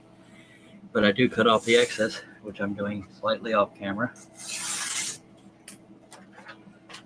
And so we have the at least the important parts that we've already drawn with. And again, that only struggle for me is going to be that mouth, deciding which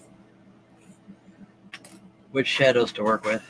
But I may be making too much out of it. It might be easier than I think to deal with.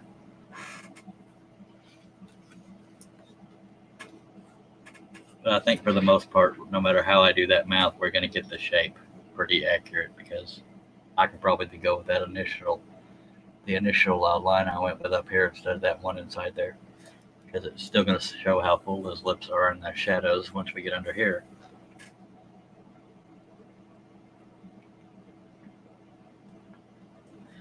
And my computer's messing with me, so bear with me.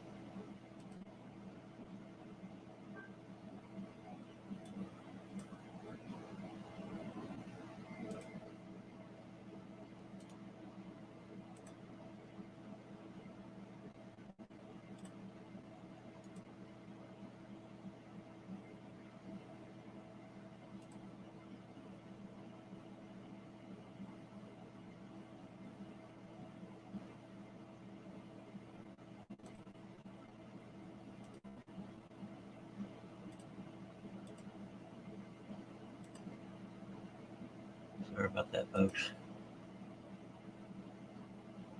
Sometimes the computer says, hey, don't forget about me. I'm going to give you issues.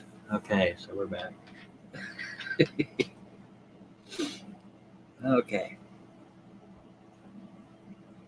Let me tweak my back a little bit and we'll get caught up. We don't need this piece of tape anymore.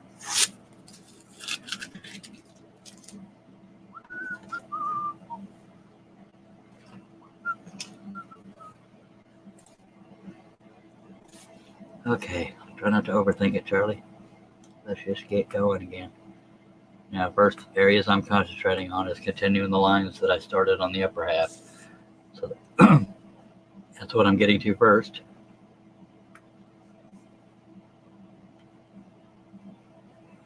Not being exact, I'm just doing a rough shadow, but we do want it like things that are prominent, like the cleft of the chin there. I'm going to try to somewhat stay accurate too.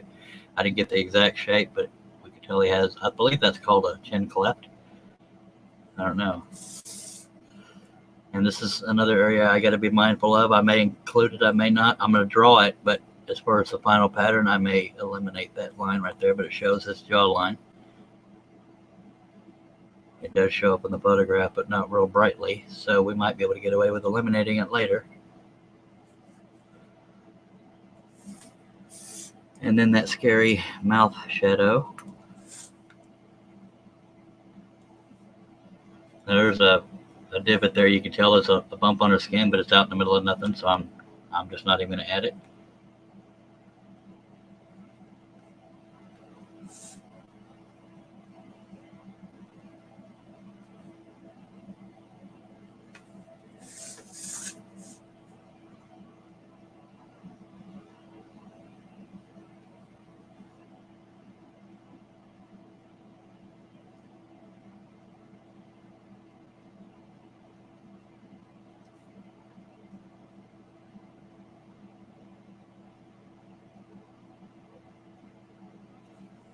Okay, yeah, I think we'll be okay on that mouth. I think I overly worried about it.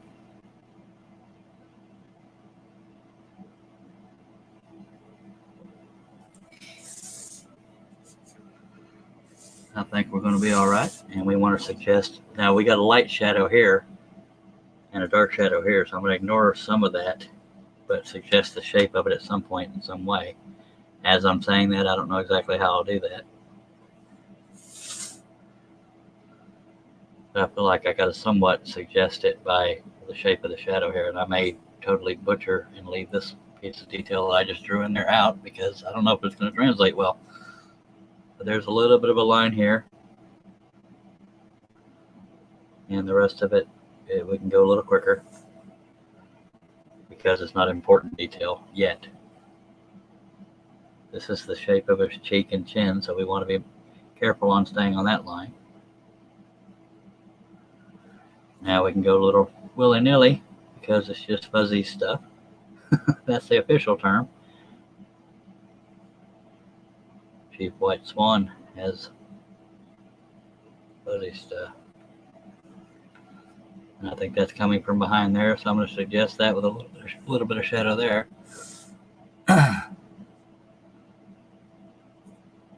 And just jumping around a little bit here.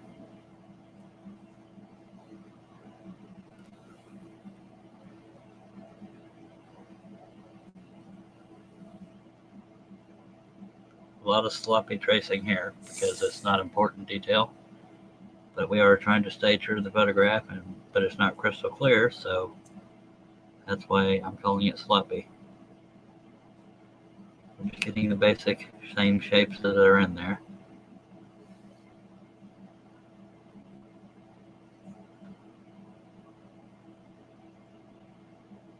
Coming up next to that necklace now, this necklace has a bunch of round things, with a string through it, however they make them.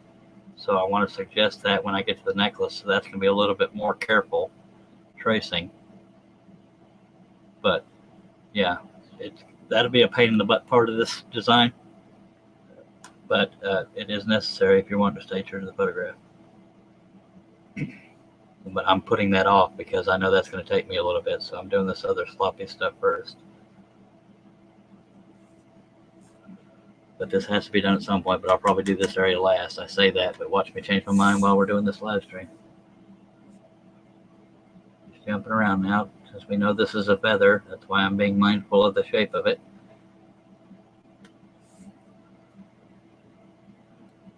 So this loop right here, I may leave out. That's just where this chest part is tied on. No, okay, that's me changing my mind in real time again. I need to suggest that detail, but we don't want this area right here to be a floater, so I'll break it up here with a light shining off of it. It'll be a little bit brittle, but it's there. So let's get all this feathery, furry stuff done. Being mindful of where I left off on the upper half. Shape not being real important.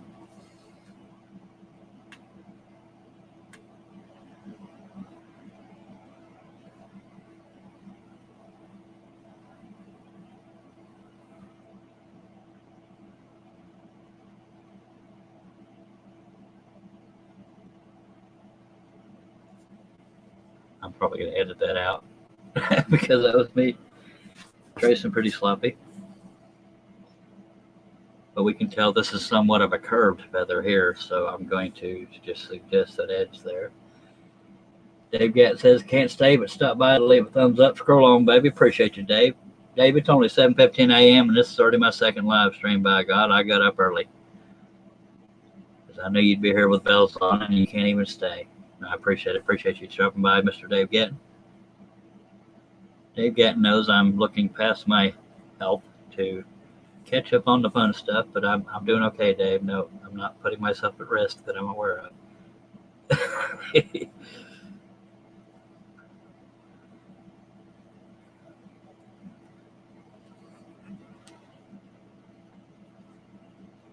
I would never put myself in intentional danger to do these live streams, but I've been known to get close to passing out on a live stream.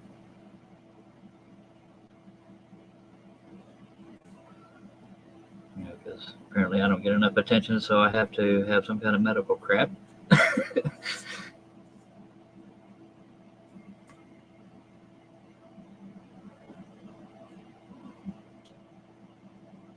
Being very sloppy here because there's not much distinct shape to stuff. It may show up better to y'all on screen than it is to me. My pen's trying to run out of ink, but I got 50,000 of them around here. I could come up with something if I need to.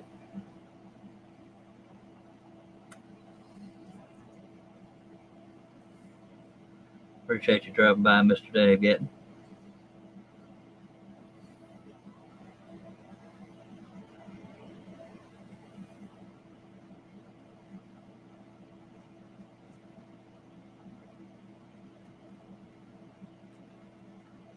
Some of this detail is so light, I'm totally guessing it. And I can feel my stupid pen running out of ink. So I'm pushing it to its limits.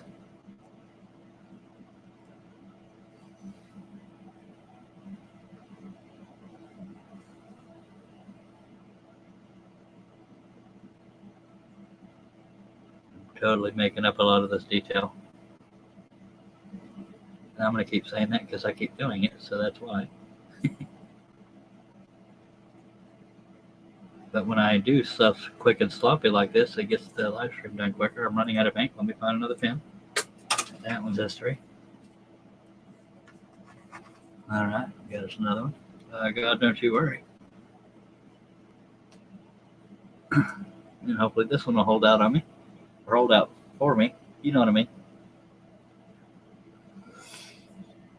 Oh, yeah.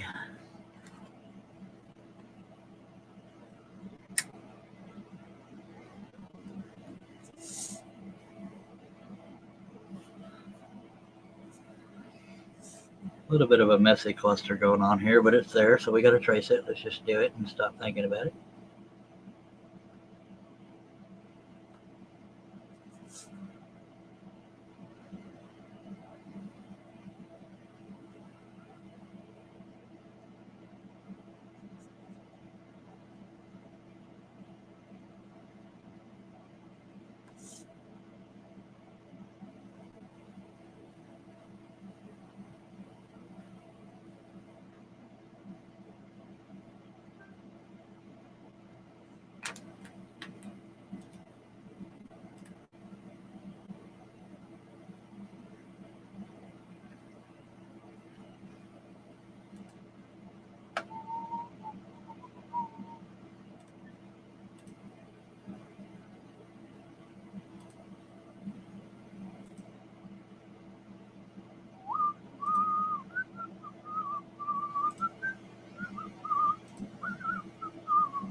Sorry, sir. I have health issues happening in the family, so when I get notifications, I have to check them.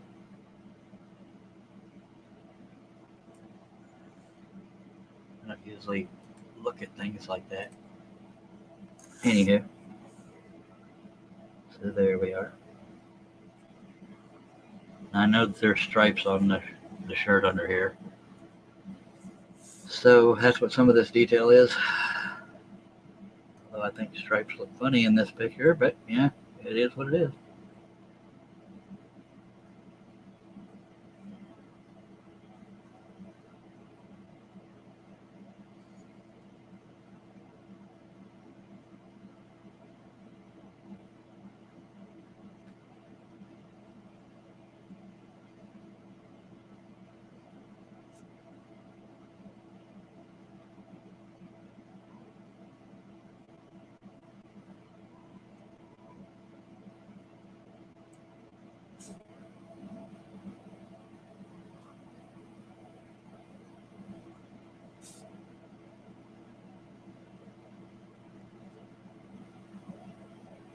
I know I'm being quiet because I don't know what else to say, but if anybody has any comments or questions, please throw them out there. I will respond to them.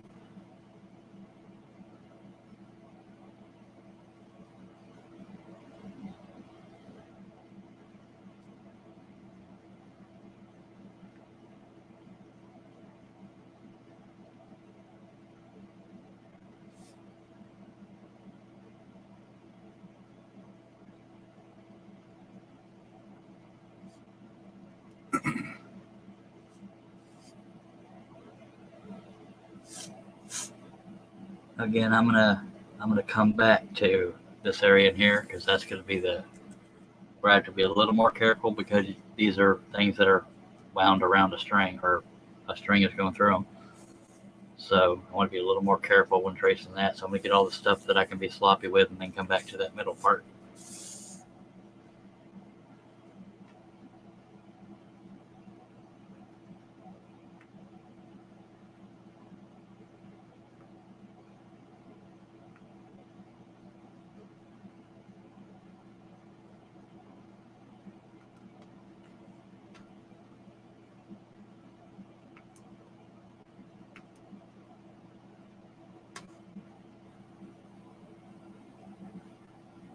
Some of this detail I'm breaking up, even though you can see the shadow goes all the way across. I'm just doing a little more stability. If these are decisions I don't make ahead of time, I'm making them as I say I am.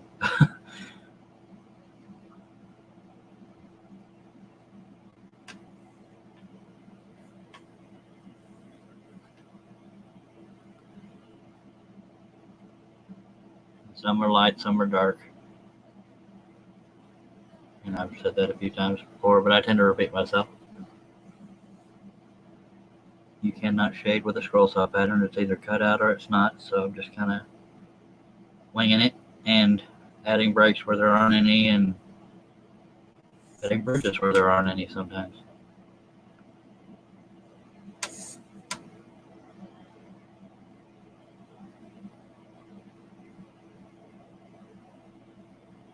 I'm suggesting some of these shapes more so than actually tracing them. And I'm suggesting texture by some of the jagged lines I make because it's all frilly and fuzzy, for lack of a more professional word.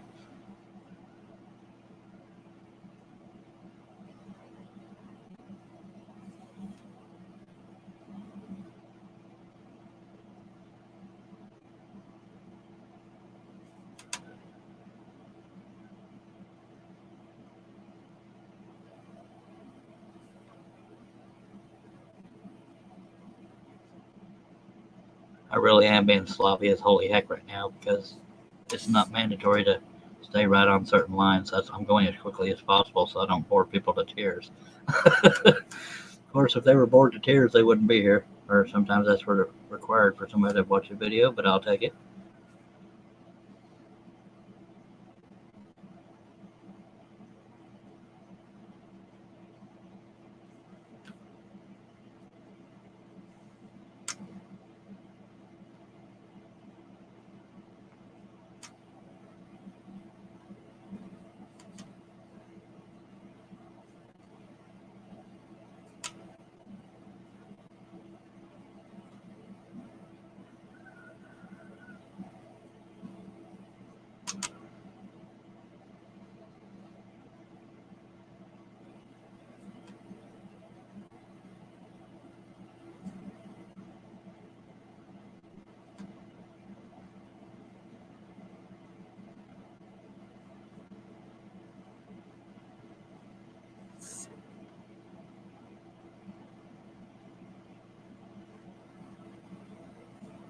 That's really all I'm concentrating on is the texture of it. I mean, because you can see I'm generically following lines, but I'm just adding little jagged edges every now and then.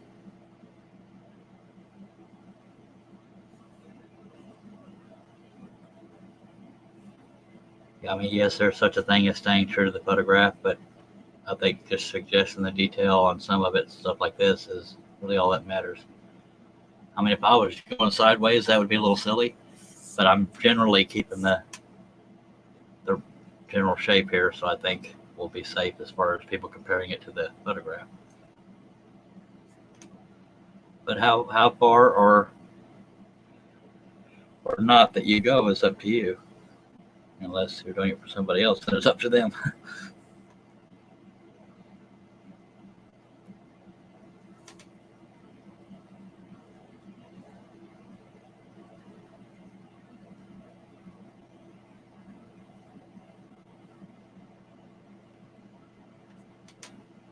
Some people let you use your quote unquote artistic license on things, but some people want it as close to perfect as possible, and that's what we got to strive for if we want to make a customer happy. We're almost done with the easy parts, then we got to come in here and do this a little bit more careful tracing, and then we'll be done with the lower half, and then we'll scan them both in and color them in, and that's when the fun happens. To me, anyway.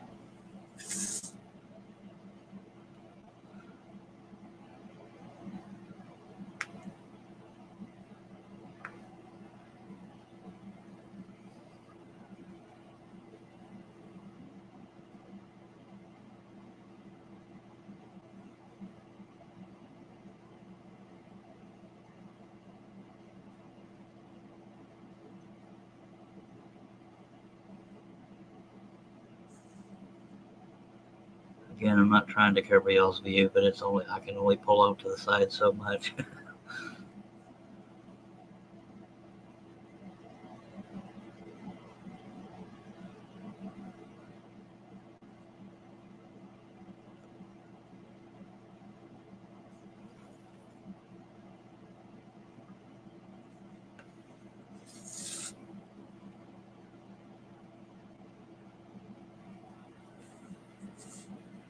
I added that line just to suggest the edge of the face because it seemed kind of empty there.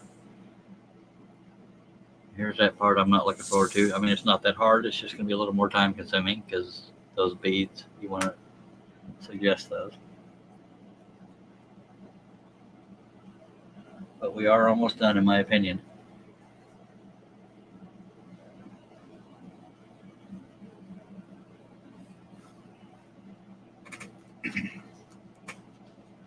I'm going to take a swig of my favorite beverage, by golly.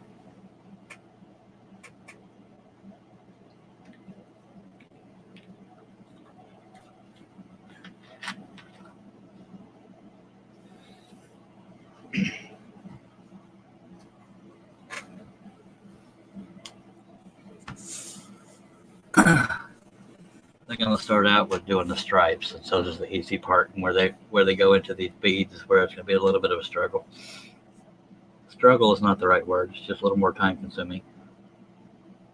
I'm going to go ahead and get the little fuzzies where everything comes up against the edge here.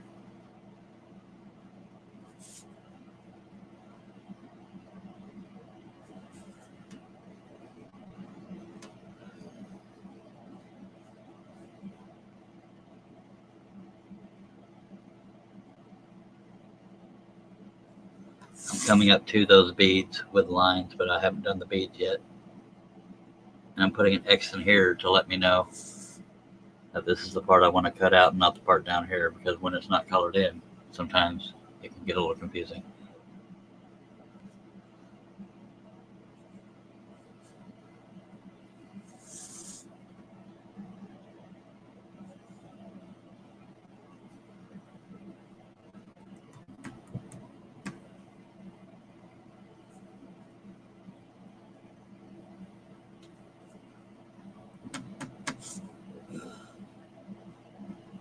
Some of these are shadows, some of these are stripes. So I'm just going to do the stripes first and then decide what shadows I want to add.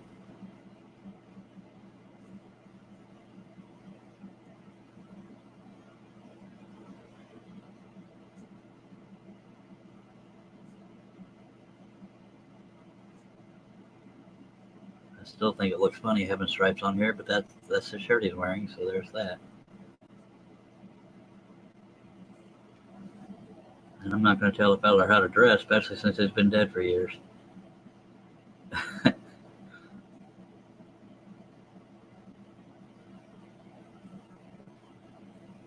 Now, some of this you have to be mindful of, like these stripes. You know that they're going behind that necklace, so you want to kind of somewhat leave them lined up, or it won't look right. And I may have to. I'm going to check myself here in a second to make sure I've done that. Like right here, I didn't do that, so I'm going to alter that a little bit. And I the opposite on that side, and they kind of overlap here. Because your eye will jump right to those areas that aren't lined up the way they should be. You wouldn't think so, but they do. So it could add a little bit to the chaos. Some of this is shadow, and I'll play with that as I get to it. But now you can see that there's shadow on top of that stripe. I'm just going to treat that as a whole one big cutout because it is a stripe, and I don't want to try to differentiate. Excuse me. So there's that.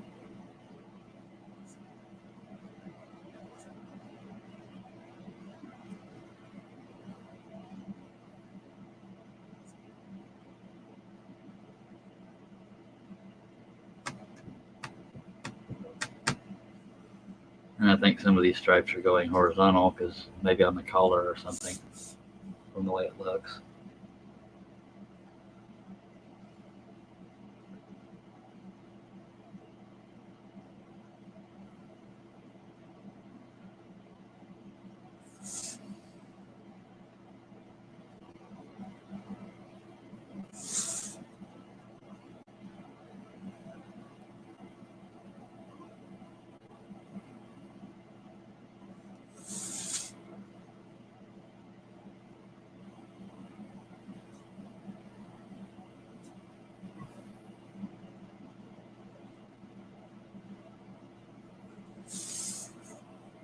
So what I was calling a shadow here may not have been a shadow. It could have been one of the horizontal stripes. So I'm going to go ahead and...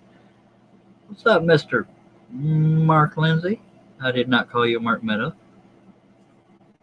I know he's not a lead singer of a group. He may want to be, but he'll tell you that first, by God. Took you long enough to get here, Mark? I'm just kidding. I've been up since like midnight, 1:30, somewhere in there. This is my second live stream, and the day's barely going.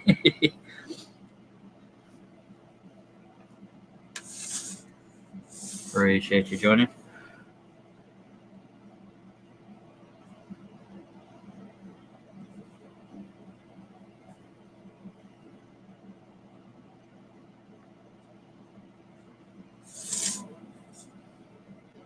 Well, better late than never, Mark. By golly, whatever works.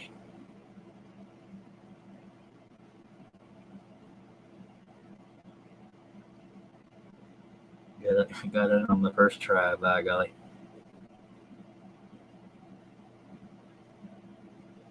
Some of this detail, I have no idea what it is, but it's there, so I'm adding it.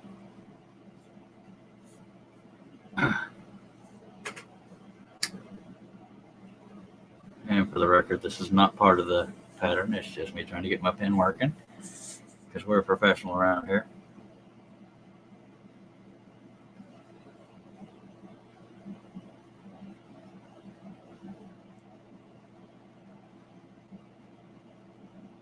Mark Lindsay says, no, I don't want to be a singer. I want to be a guitar god. Who was it that you said you're not the Mark Lindsay? It was a lead singer of some group. I'm going blank.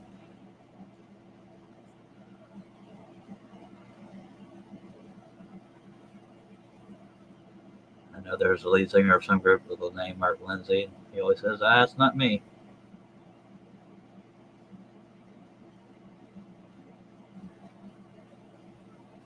Oh, it's 5:30 a.m. for Mark Lindsay. It's 7:30 here.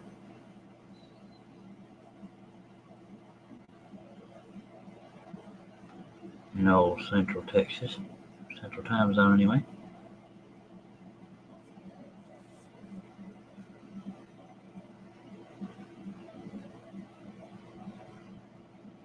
And I'm making decisions right now. That's why I'm sitting still and being quiet.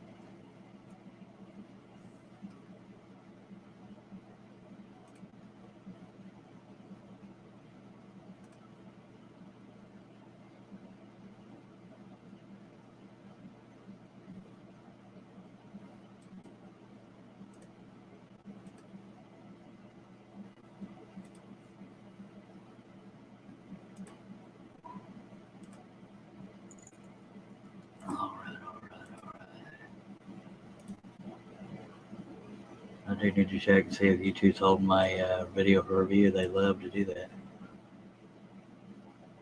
And so far, we're lucky.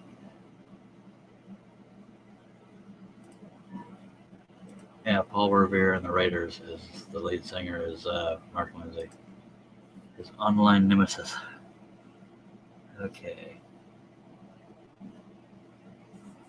Get some of these wiggly lines in there to show that the beaded, or I say beaded, it's more like discs going around that string. No telling what they are.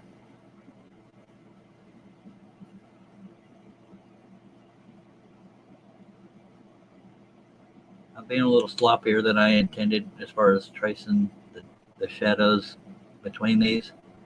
I think it's just because I've had enough of this pattern. I like it, but it's taken a while, or it feels like it because this is my second one today. But I think we'll be able to get the detail in it. Right now I'm just tracing the edges, and then I'll consider putting some of the curves inside of there, and that'll make more sense the further I go. Cherokee people. Sorry, that sounded random, but if you're watching the chat, I was repeating after Mark Lindsay. He's trying to get me singing. That was Paul Revere and the Raiders? Did not know that. I know Tim McGraw redid that song, or at least that line. So proud to live. Don't get me started. As you can see, I did all this saying I have to be more careful, but really, if you just kind of do wavy lines here, it suggests the shape of the thing. And I'll add some more curves in there once I get going. But what we're doing right now is suggesting the curve of those discs. I want to call them beads, but they're rounded. They're not like round. They have a string going through the middle of them, and they're kind of flat discs. That's a hard word to say, discs. For me it is, because I'm special like it.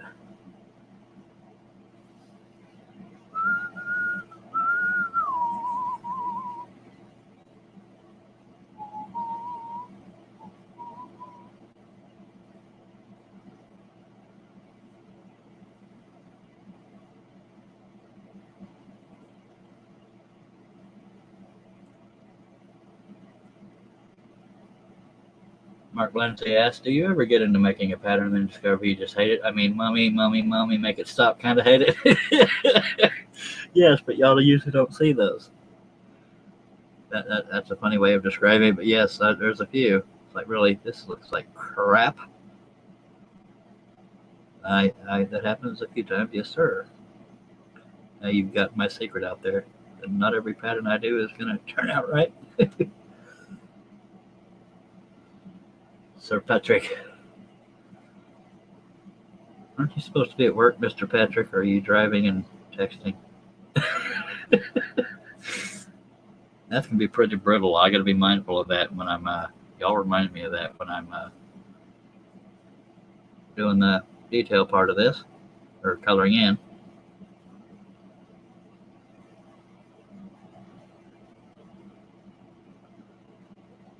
There's another area that's going to be brittle because I'm getting too sloppy here, but I just put those lines there to remind me, and I'm going to do a swirl here to remind me to uncrowd that. I bet it's not too often Mr. Patrick gets called Sir Patrick, by God.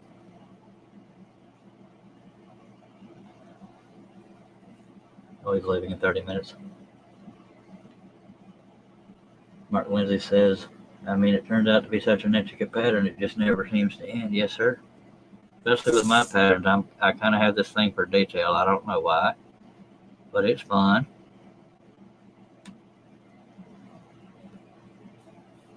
Well, fun for me, sometimes.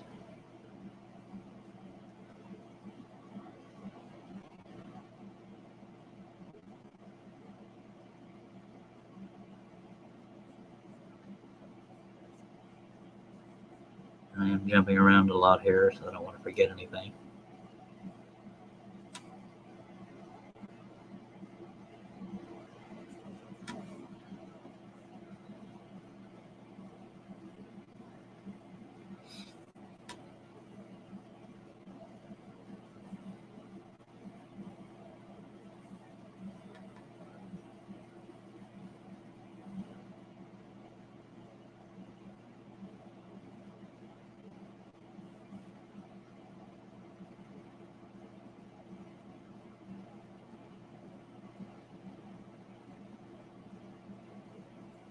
Almost done, folks.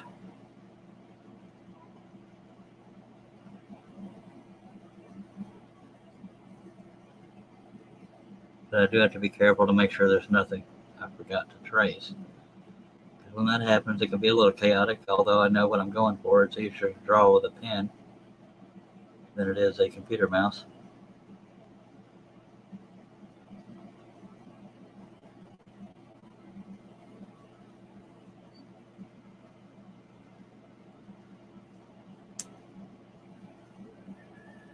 Little old Patrick can do scroll saw patterns in his sleep. He taught me everything I don't know, by God.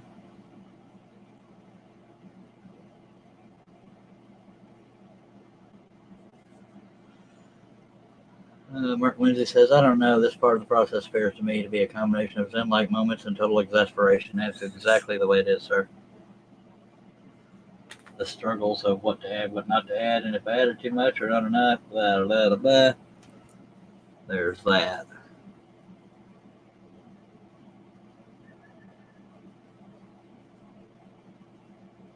Right now it's exasperation, but hopefully the pattern in the end will make it worth it. Pretty confident it will, at least for what we're going for. I am being a little bit sloppy with some of this because it is just beads. It's not like his nose or something like that.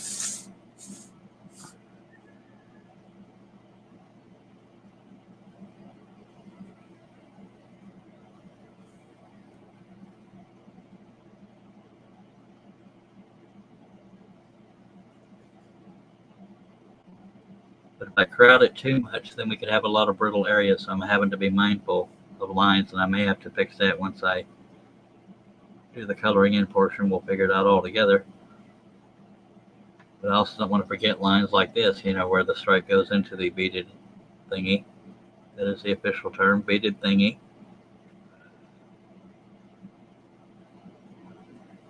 I'm being very sloppy, just doing little swoops to suggest the beads.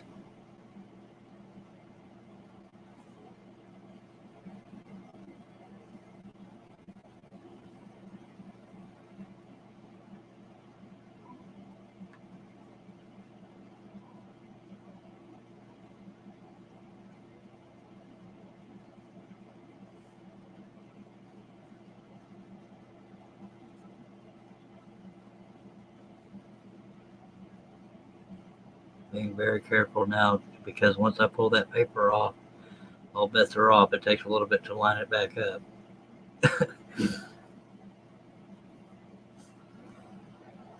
So I'm looking a little closer now. I know I'm not done yet because there's still stuff up here. I'm just looking in the areas I've already done except for over here. And y'all might be looking at right at one that I forgot, but I don't see it yet. But we'll get there. Wait till I'm done to yell at me.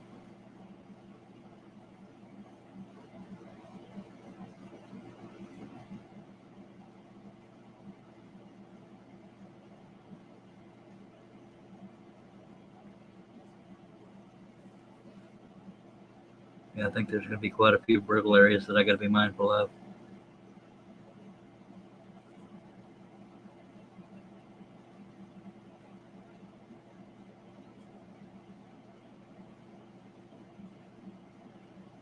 And again, I'm not being as careful as I should be if I wanted to trace the exact shape of these beads, but yeah, the idea is there.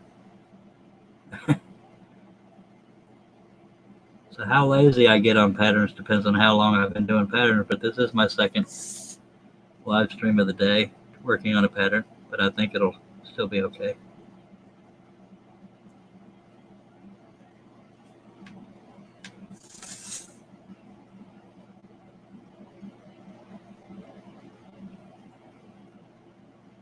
And depending on my sleep schedule, as soon as I get to bed, we might have a third and fourth live stream today, at least a third, but you never know just how motivated we're going to get.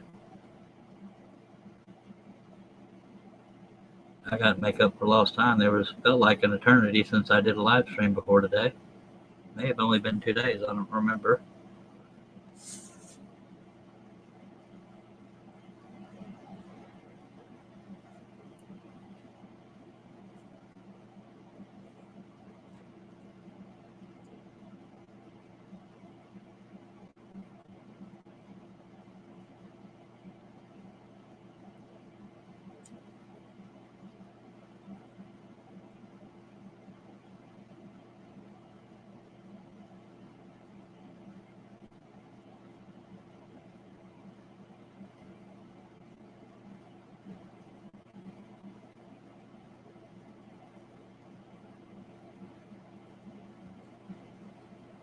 being very sloppy right now, but I'm okay with it.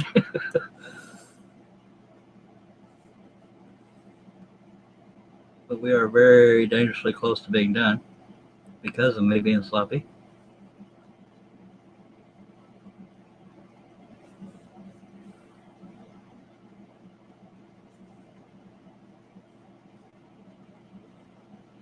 Now it's time to check for those lines I could have missed.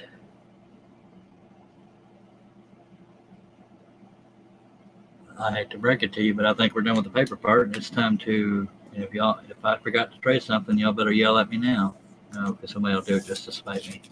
Okay, we're gonna risk it. Take off the paper. We're gonna scan them in, and by God, color it in, and we'll just have all kinds of fun with that part. That's not as scary as what we just did. So it's a little late now because I just crumbled up everything. Let's get this pattern made, by God. Anybody has any comments or questions, please feel free to throw them out there.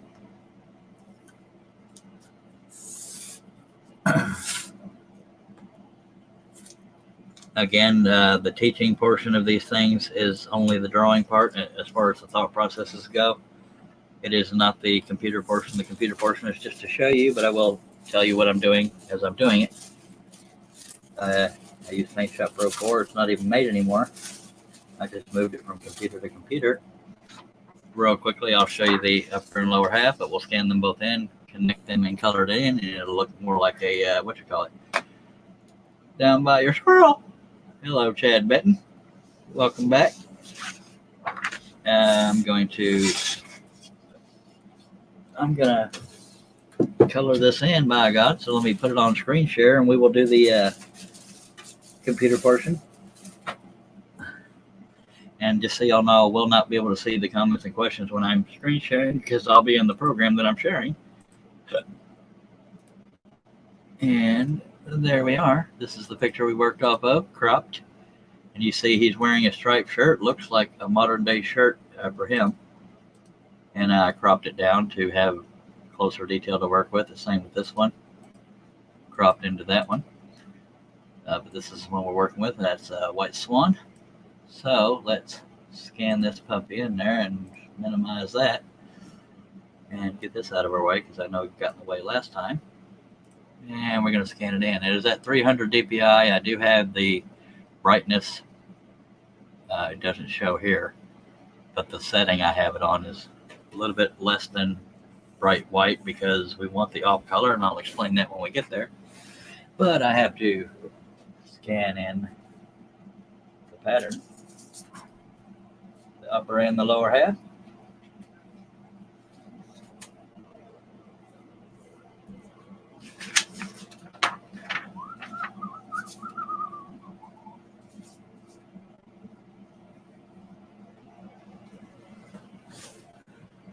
Okay.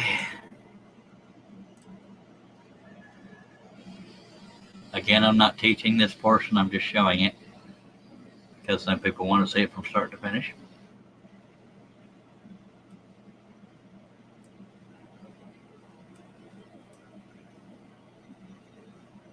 And there's that. That's right side up. Let's do the other one.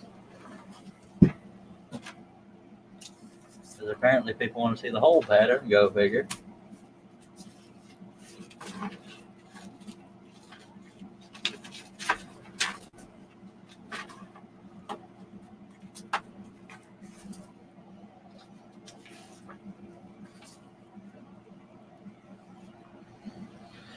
All right.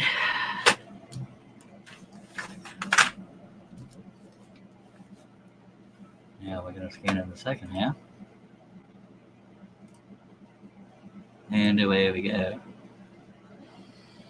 Again, I'm not able to see comments and questions, so I will have to occasionally peek over there.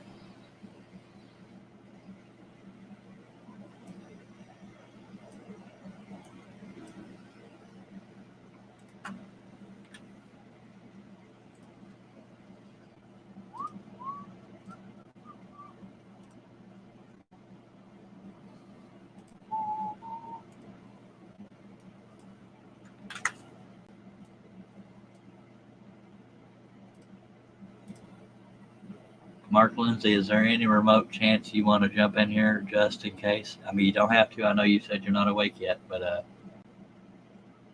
because I won't be able to see comments and questions while I'm doing this part, but it's not mandatory because, I don't mind jumping back and forth. It's not a problem.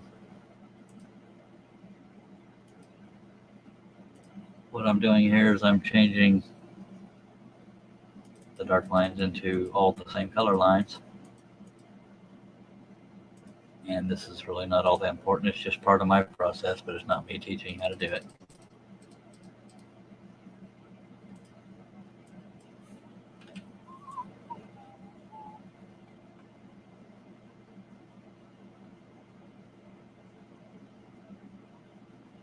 It looks like a big old scribbly mess right now. I get it.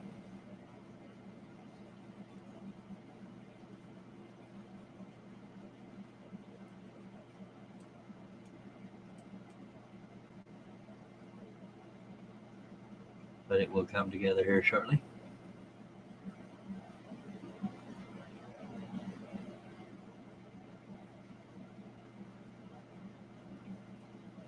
Depending on your opinion.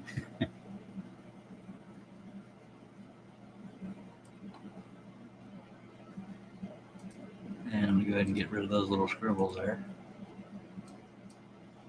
Just because it'll eat at me seeing them there. And some of these smudges.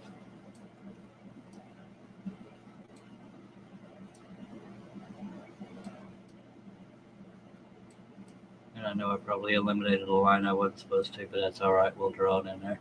And I'll check the comments and questions just a second. Let me get this stuff cleaned up.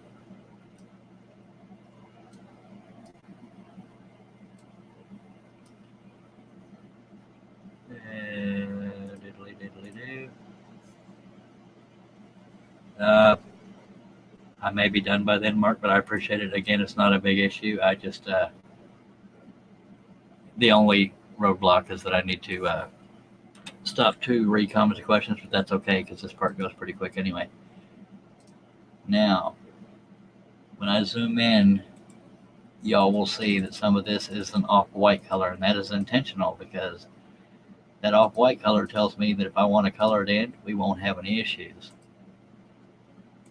See? Now, if it was white like it is, that means that there's a break in the line. Now, I know that that means because I haven't joined the two halves, but that's why we like that off-white color. So we're going to combine the two halves, make one big picture, and then by golly, we're ready to roll. Where are we at? 3300 by 5100.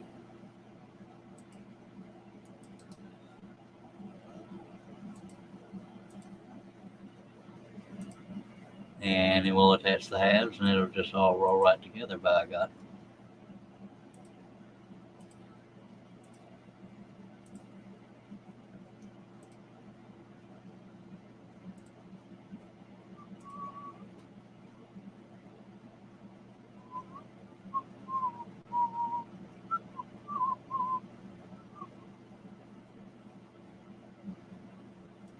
Okay. And we add at the top.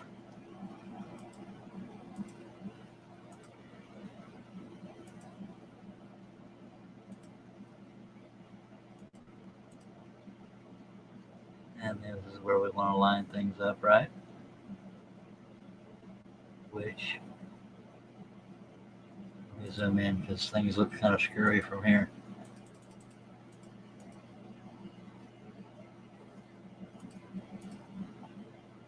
Something don't look right here. I know that. That's just weird. Something don't look right. Oh, I didn't have it close enough. A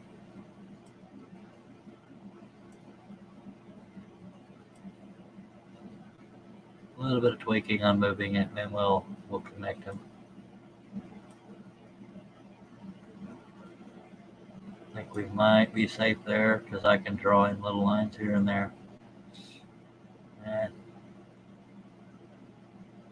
maybe I should dial it in a little bit better.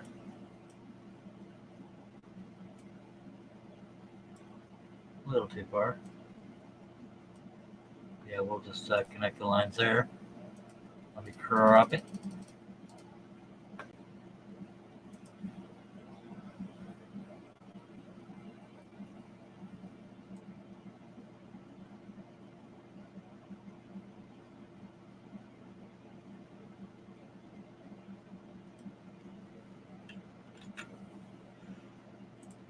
Get rid of the stuff I don't need.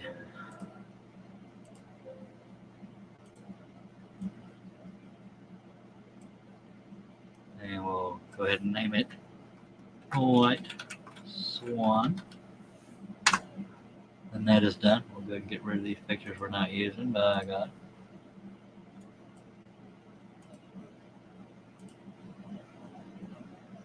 And let me check comments and questions. Nope, no comments and questions. So we're going to jump back over to the who's or what's it. Now the first thing we want to do is everywhere where we connected those two halves, we want to make sure there's no breaks in the line so that we can color this puppy in, and that's when it's all going to jump. And it was right around the mouth. We're going to ignore this line right here. That was the decision I made earlier that I'm changing my mind on. And we'll make the line a little thicker. Again, I'm not teaching this portion, just showing it. So we don't need that. All these little bitty breaks in the line we want to fix, otherwise when I go to color it in, it'll color in the whole thing, and we don't want that. So apparently I didn't finish a line there, but that's all right. This is areas I didn't draw it to the edge of the paper, and I should have. That's a flutter I remember being on the edge of the paper. Let me stretch this out here. Again, right now we're just concentrating on where we join the two halves to make sure there's no breaks in the line. Some of this white is because of it was the other half, and they haven't joined it. You see stuff like this right here. You can see the little splits in the line. That's where the two halves were. And we're just joining those so that we can start coloring stuff in, and it'll start popping.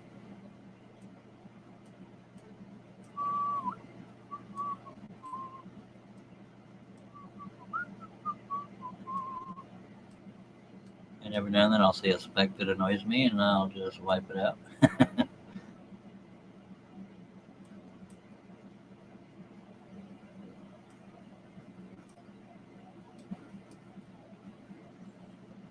Okay, now that what's been colored in.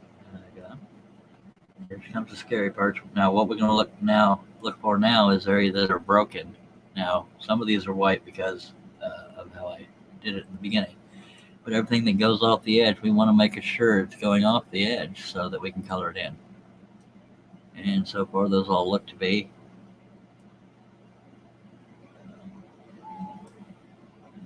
Now this is that X we made because we knew not to color in down here, but we're going to color in down here. So I'm going to go ahead and get that done while I'm doing it.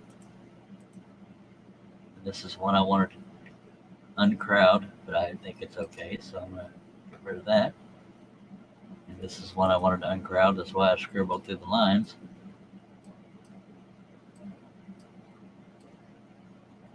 And again, these are things you don't have to do. I do it for public display. That's why I clean them up and color them in.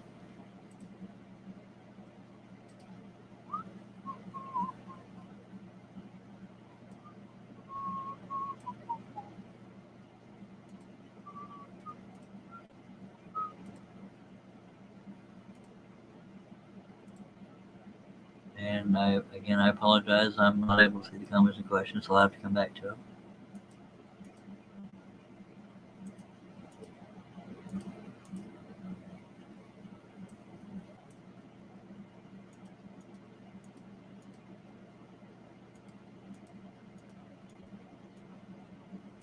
Again, anything that goes off the edge, and we want that to be white too.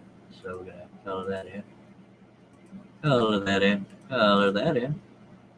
And would you please color that in?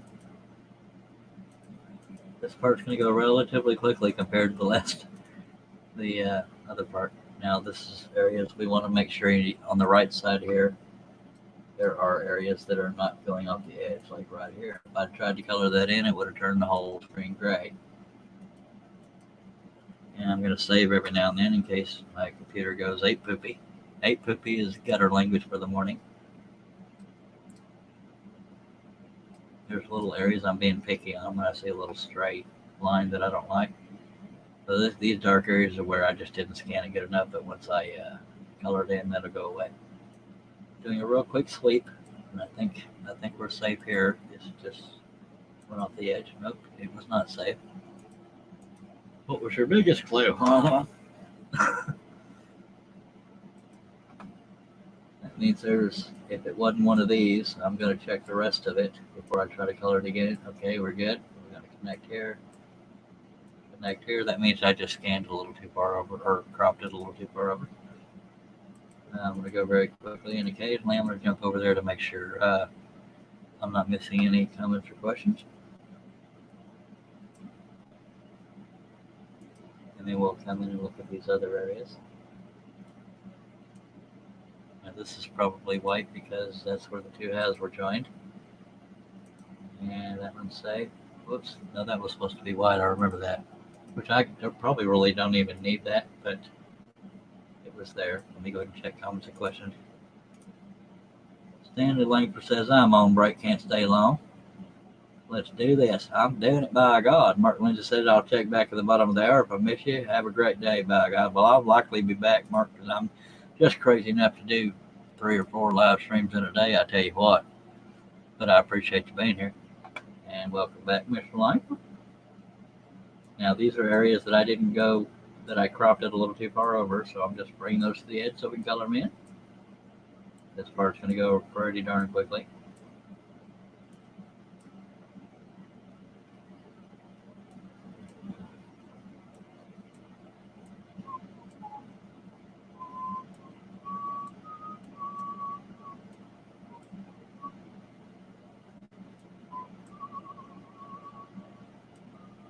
I could just recrop it, but hell, it's already there. It ain't that much work. I've already done the hard part. All right, make sure that those lines are connected and get rid of that little speck because I'm annoyed by little specks. And that's there. That's connected up top. And so we go ahead and color those in. And I'm telling you, once we start coloring in, it's all going to come alive on you. And I'm doing a quick check along the edge here to make sure that's all connected. And it appears to be, so guess what? Oh wait, I just realized I cleaned up a line earlier that didn't need to be cleaned up. Now we're going to start coloring in here.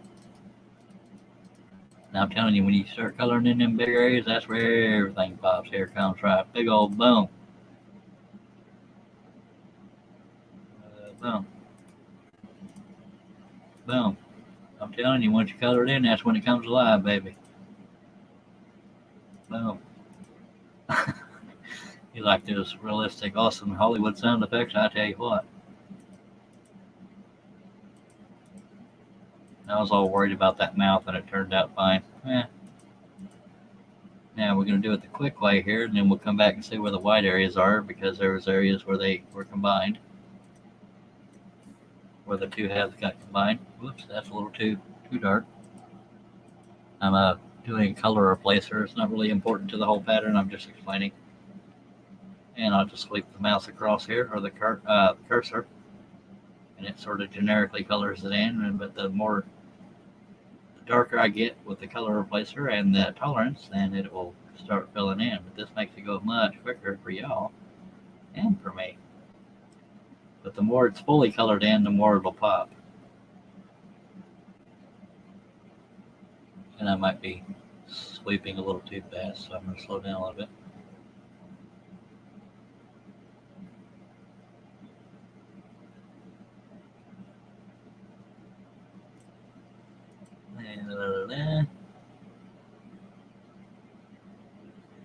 Oh, maybe I need to get in closer with the eyedropper.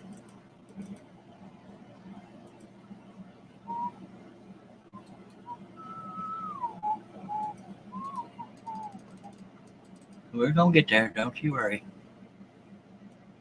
Well, little too sensitive there. I can only go one lower. Good Lord, that is not good. Don't you worry, I won't figure it out. We're going to go on another tolerance with a darker color. 241, a little dark by God.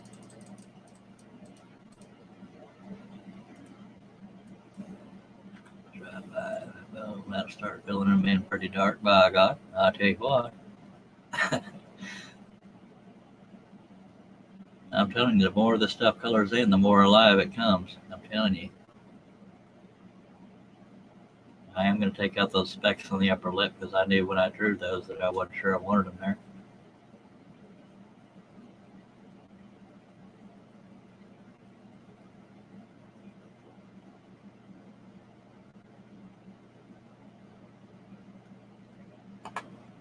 I am getting a lot more white in the speckled areas than I'm used to. I don't know why it's doing that, but I'll show you how we're going to fix that. And it's only for the sake of public display because otherwise it doesn't really matter. Let me make sure that I'm not missing any comments or questions. Nope, none. All right, so we're good. Zoom in for them. There's not usually that much whiteness in here, but there's a way to fix that. Don't you worry. We're going to go get to these darker ones. Don't you worry, my friends. There is a way. Let's try it there. Yeah. Now, I'm not referring to the whiteness that needs to be colored in. I'm referring to the white specks. That's just the nature of the order I did things in, but it is fixable.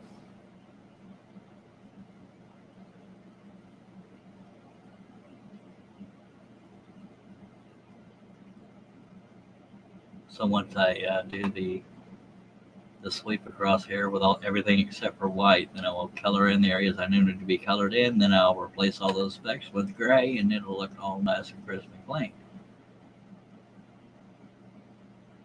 Again, I am not teaching this portion of how to make a pattern. It's just how showing you the process. Everything seems to be white now, so what I'm going to do is go and color these areas like this that need to be colored in, and the specks, don't you worry, it'll be gone here directly. Let me go ahead and try that and see what it does. That helped a little bit. Okay, so we got that. Boom.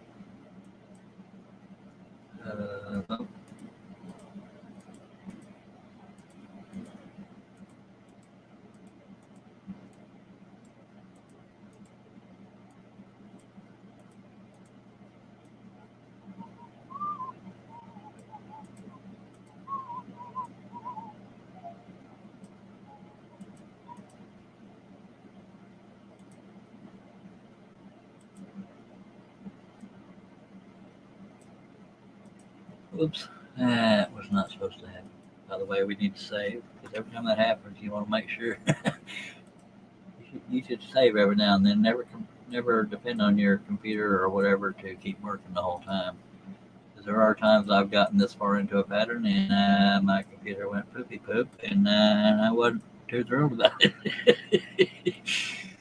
Poopy poop is my other gutter word for the day. We're going to sweep for more white areas. And don't you worry about those specks. They'll be gone here directly.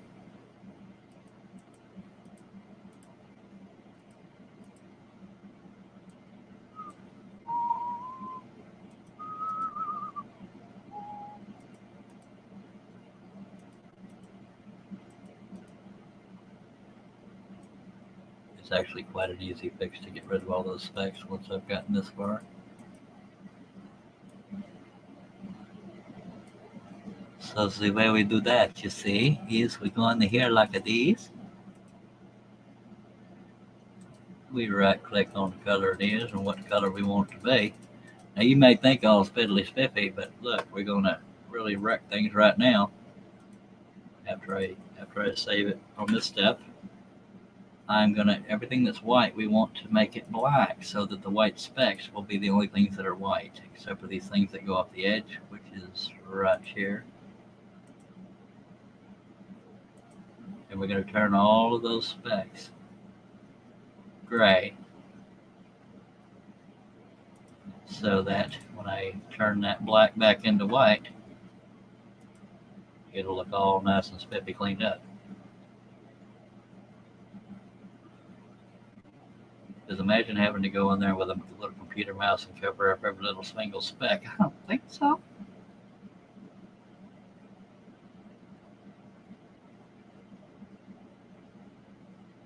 Oh, we don't want to play that.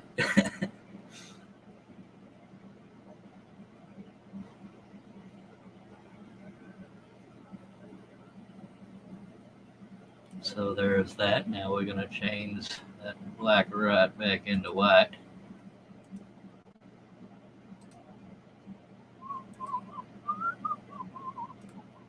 But no, we got some more black over here. But you'll notice it's all nice and cleaned up and colored in, by God.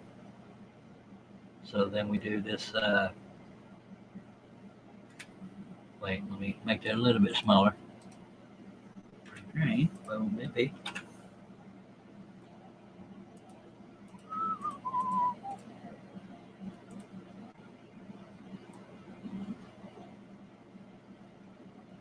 A little too far. There we go. Now what we're doing now is doing the part where I display them online. Excuse me, shows you how I do it. And what we're going to do here is put that border around it.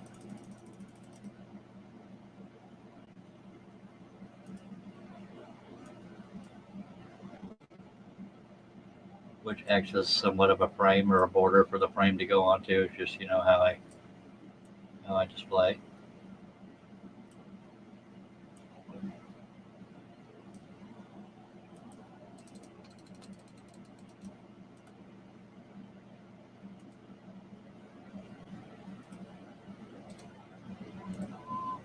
Over there, just making sure. And then we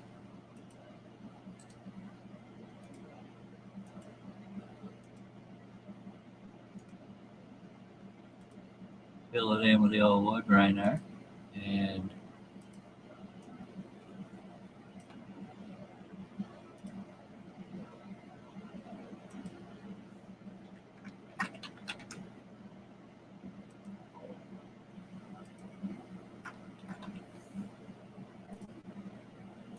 that, ladies and gentlemen, is from a photograph to a pattern. And by God, that part's done, I tell you what.